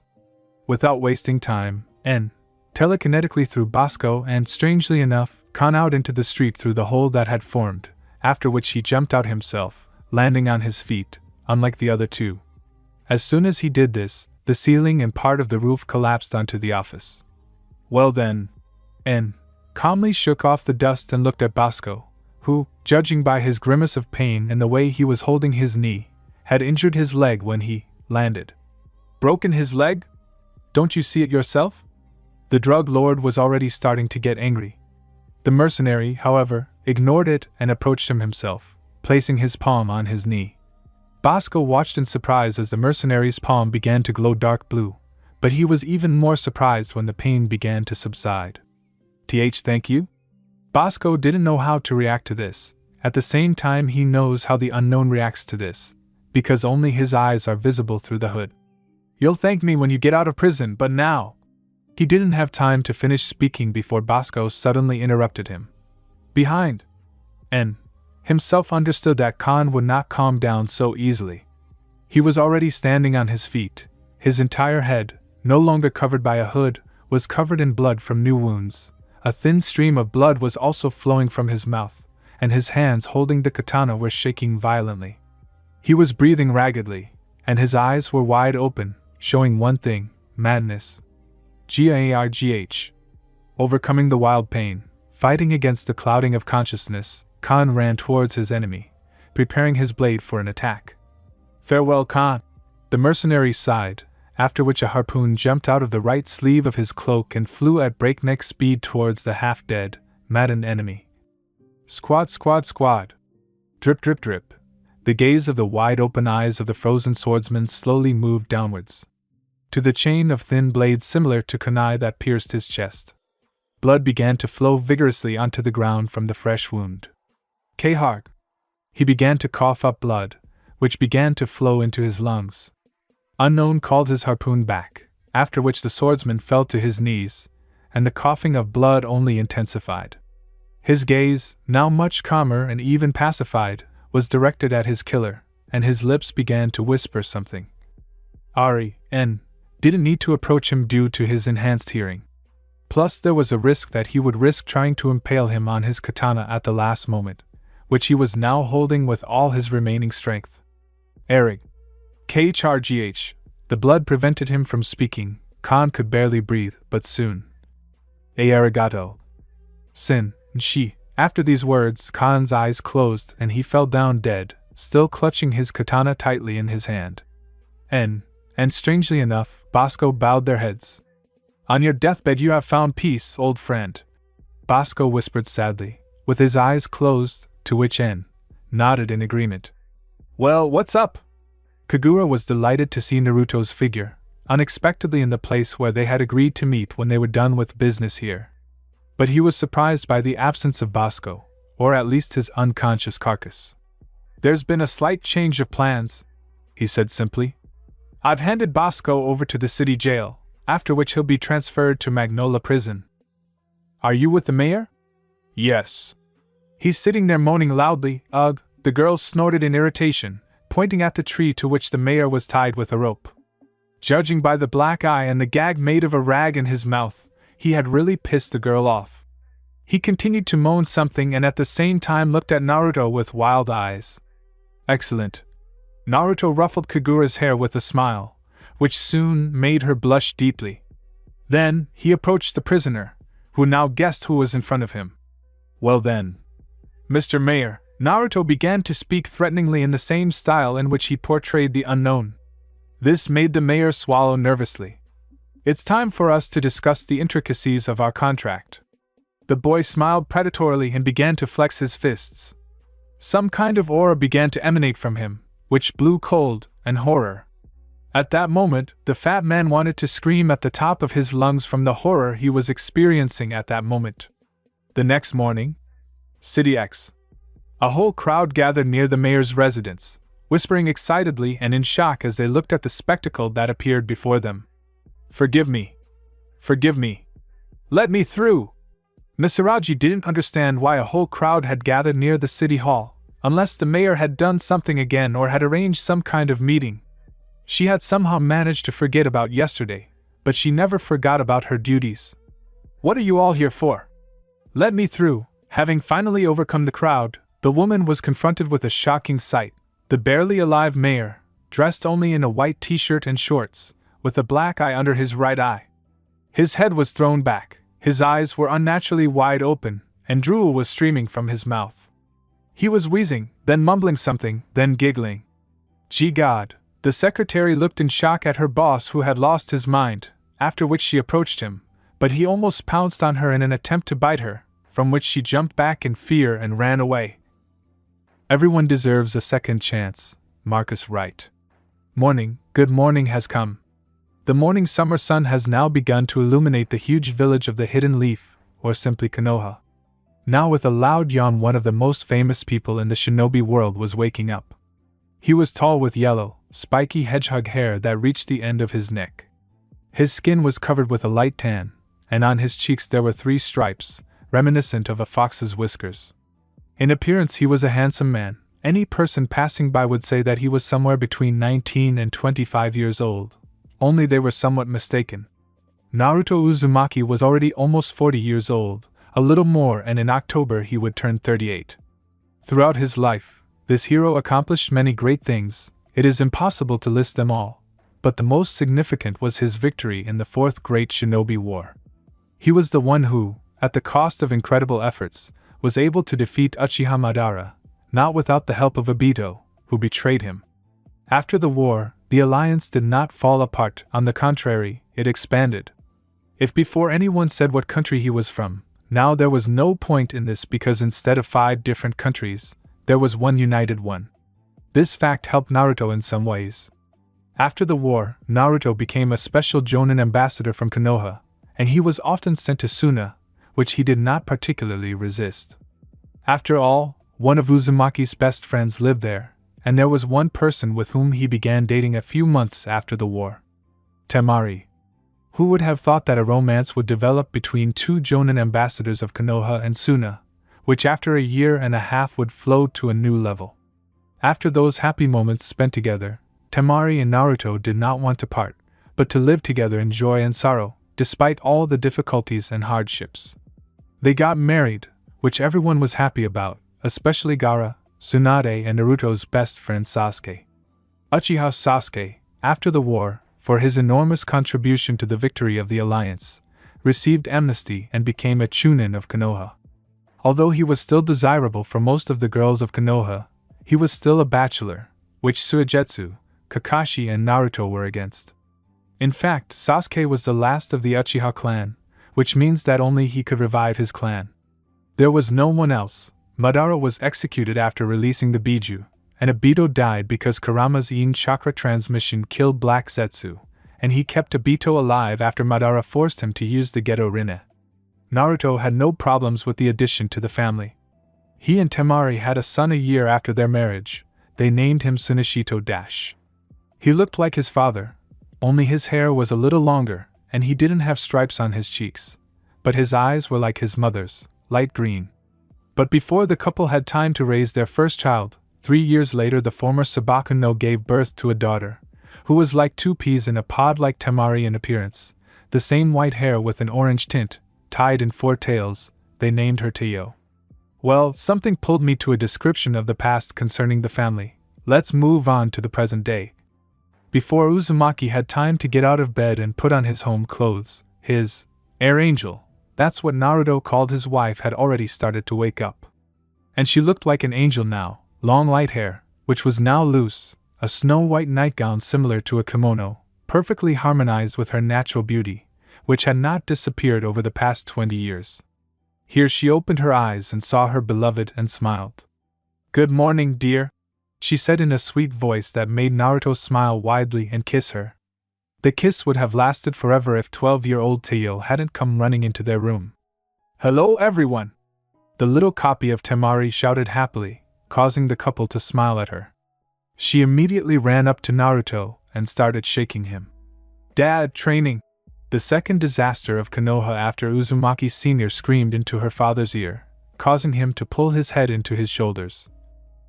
And Temari grinned, clearly knowing whose character she shared. Hey, calm down, Databeo. Only when you teach me the new Datamari technique." I decided to continue the Uzumaki family tradition with date. Naruto sighed resignedly and smiled weakly. "Oh, well. You'll get new equipment." This made Teiyo jump and hug her dad with joy, which almost made her strangle him. Just after breakfast. Fine. During breakfast. Now almost all of the Uzumaki were sitting at the table, eating their morning scrambled eggs with sausage, washing it all down with orange juice. Then, yawning loudly, a 15-year-old boy came into the kitchen, very similar to Naruto, except for the stripes on his cheek in the shape of a fox's whiskers and the color of his eyes. He looked as if he had been forced to run one lap around the world. "Oh! Look at our brave Chunin of Konoha. Sit down at the table." Temari teased her son slightly, causing him to just playfully snort and sit down at the table without a word. The elder Uzumaki, having taken another sip of juice, looked at his firstborn with a smile. "So how are you, Shinichito?" Naruto asked, watching the green-eyed man eat his breakfast. "It's fine," Shinichito said with his mouth full. "The mission was successful, the territory was cleared of bandits." And you look like you met some beautiful girl besides the bandits, and put the rest of your strength into her," Uzumaki Sr. said sarcastically. Such Uzumaki Jr. spits out the recently drunk, but not swallowed juice on his sister, which made her blush with anger, and her eye began to twitch, just like Shinichito's. "What? How did you know that?" The blonde screamed so loudly that they could be heard even in Suna. Then Shinichito realized that he had said too much and turned red as a tomato or Hyuga Hinata in his youth, which made Temari and Naruto smile sarcastically like cats who had eaten too much sour cream. So. The parents approached their red son, chanting, "It seems, our son Yashika. Do you have a girlfriend?" The couple finished together, laughing. And their son in 3, 2, 1. "None of your business, why. He screamed so loudly that it was surprising that flames didn't come out of his mouth. And the parents just continued to laugh, despite the fact that Teiyo didn't understand anything due to her age. "Oh, Shinichito. You know how to make your parents happy, grandchildren will probably appear soon." Temari joked with a sweet smile, to which Uzumaki Jr. only snorted, to which his father ruffled his hair. Now, son! Don't be upset, we're just joking. We were young ourselves." Naruto kissed his wife on the cheek, causing Teiyo to blush from head to toe. "Okay, let's skip this topic. And one more thing, Dad." Here Uzumaki Jr. became serious. "Hokage-sama asked me to call you on an important matter." Here Naruto had already drunk the juice, and his daughter looked at him with fear. Her father would not be able to train her. Naruto noticed this and smiled. "Sunisher," slightly shortened from Shinichito, "are you having a day off today?" Naruto asked his son, to which he nodded. "Great, today you'll be teaching her the air pistol together with my shadow double." This made the girl jump with joy at the idea of being taught a cool technique. Shinichito was about to protest when his father put his hand on his shoulder. Sunisher, you will soon have to become the captain of the genin team, like me and Temari. You will have to protect them, teach them, praise them for their successes, and condemn them for what is wrong. In general, become something like a father to them. I believe in you completely. Naruto said to his son, strictly speaking and without a drop of lies, which almost made Sanashi's eyes water with admiration, like Rock Lee and Might Guy. Yes. I understand everything, father. Uzumaki Jr. shouted, smiling, and looked at his sister. In an hour at training ground number 11. Without delay? Is that clear? Yes, Nai-san. Temari watched her family with a smile. She loved each member of the family very much, just as her mother loved her before her death. Tsuneshito is one of the best chunin of Konoha, a specialist in the elements of wind and taijutsu, but he is still far from his parents. But this did not prevent the spouses from being proud of him as well as little Teiyo, although what kind of little one is she already 12 years old? But she became a genin at 5 years old, because when your parents are heroes of the Fourth War, they will train you until you sweat. Teiyo had amazing skills in ninjutsu and taijutsu, but just like her parents she did not have the skills for genjutsu, so Naruto taught her shadow clone, as a result of which she managed to graduate from the academy in the first year. In a couple of months, she can already be sent to the exam to become a chunin. Her parents did not doubt that victory would await her. Here Naruto was already dressed in the jonin uniform consisting of a green chunin vest, a blue tight suit, sandals and gloves with shields. He also had his trophy from the war behind him, Gunbai Uchiha, Madara Uchiha and Obito Uchiha, since this weapon was perfectly suited to the wind element, which Naruto owned to perfection. Over all those 20 years, Naruto learned a lot. He improved his skills in taijutsu to the level of the current Hokage, Hatake Kakashi, mastered wind, water, earth and lightning to perfection, which is why he was able to learn to use the famous space-time technique of his father Namake's Minato, Flight of the Thunder God. At the same time, he completely mastered Inton, lava element, Kekkei Genkai inherited from Son Goku's chakra and sand control, although he was a little far from Gaara's level. Learned to a very high level of skill in Kenjutsu, as the gunbai was not only a defense and guide for air techniques, but also a melee weapon through which chakra could be conducted to increase the sharpness of the blade. Naruto, having dressed up to the end, created a very durable shadow clone, knowing the sharpness of tail. Well, that's it family, I'm going. Bye. Before Naruto could leave, his wife came up to him, hugged her husband and kissed him. Come back dear, Temari said quietly after finishing the kiss. Naruto just smiled and hugged her, saying, I will definitely come back, my angel. Naruto also said quietly, and kissing her tenderly, he disappeared into Shunshin. Naruto was now walking to the residence along a crowded street when suddenly he shuddered slightly, a familiar feeling. Hello Kurama, Naruto mentally greeted his old friend who was inside him, a huge red Biju fox with 9 tails. He mentally saw Naruto in his subconscious and grinned good-naturedly. Hello Naruto, said the fox. Why haven't you talked to me for so long? Have you forgotten that you're a Jinchuriki? That's witty, cool, really witty, Uzumaki said playfully, making Kurama laugh loudly in his subconscious. I was just preparing my daughter for the Chunin exam and prepared to have a third child with Temari. Kurama grinned sarcastically like a perverted Jiraiya. Naruto blushed at this, first from embarrassment, and then from anger at the perverted fox, as it turned out. None of your business! Naruto yelled, like Tsuneshito, in his subconscious to such an extent that Kurama winced,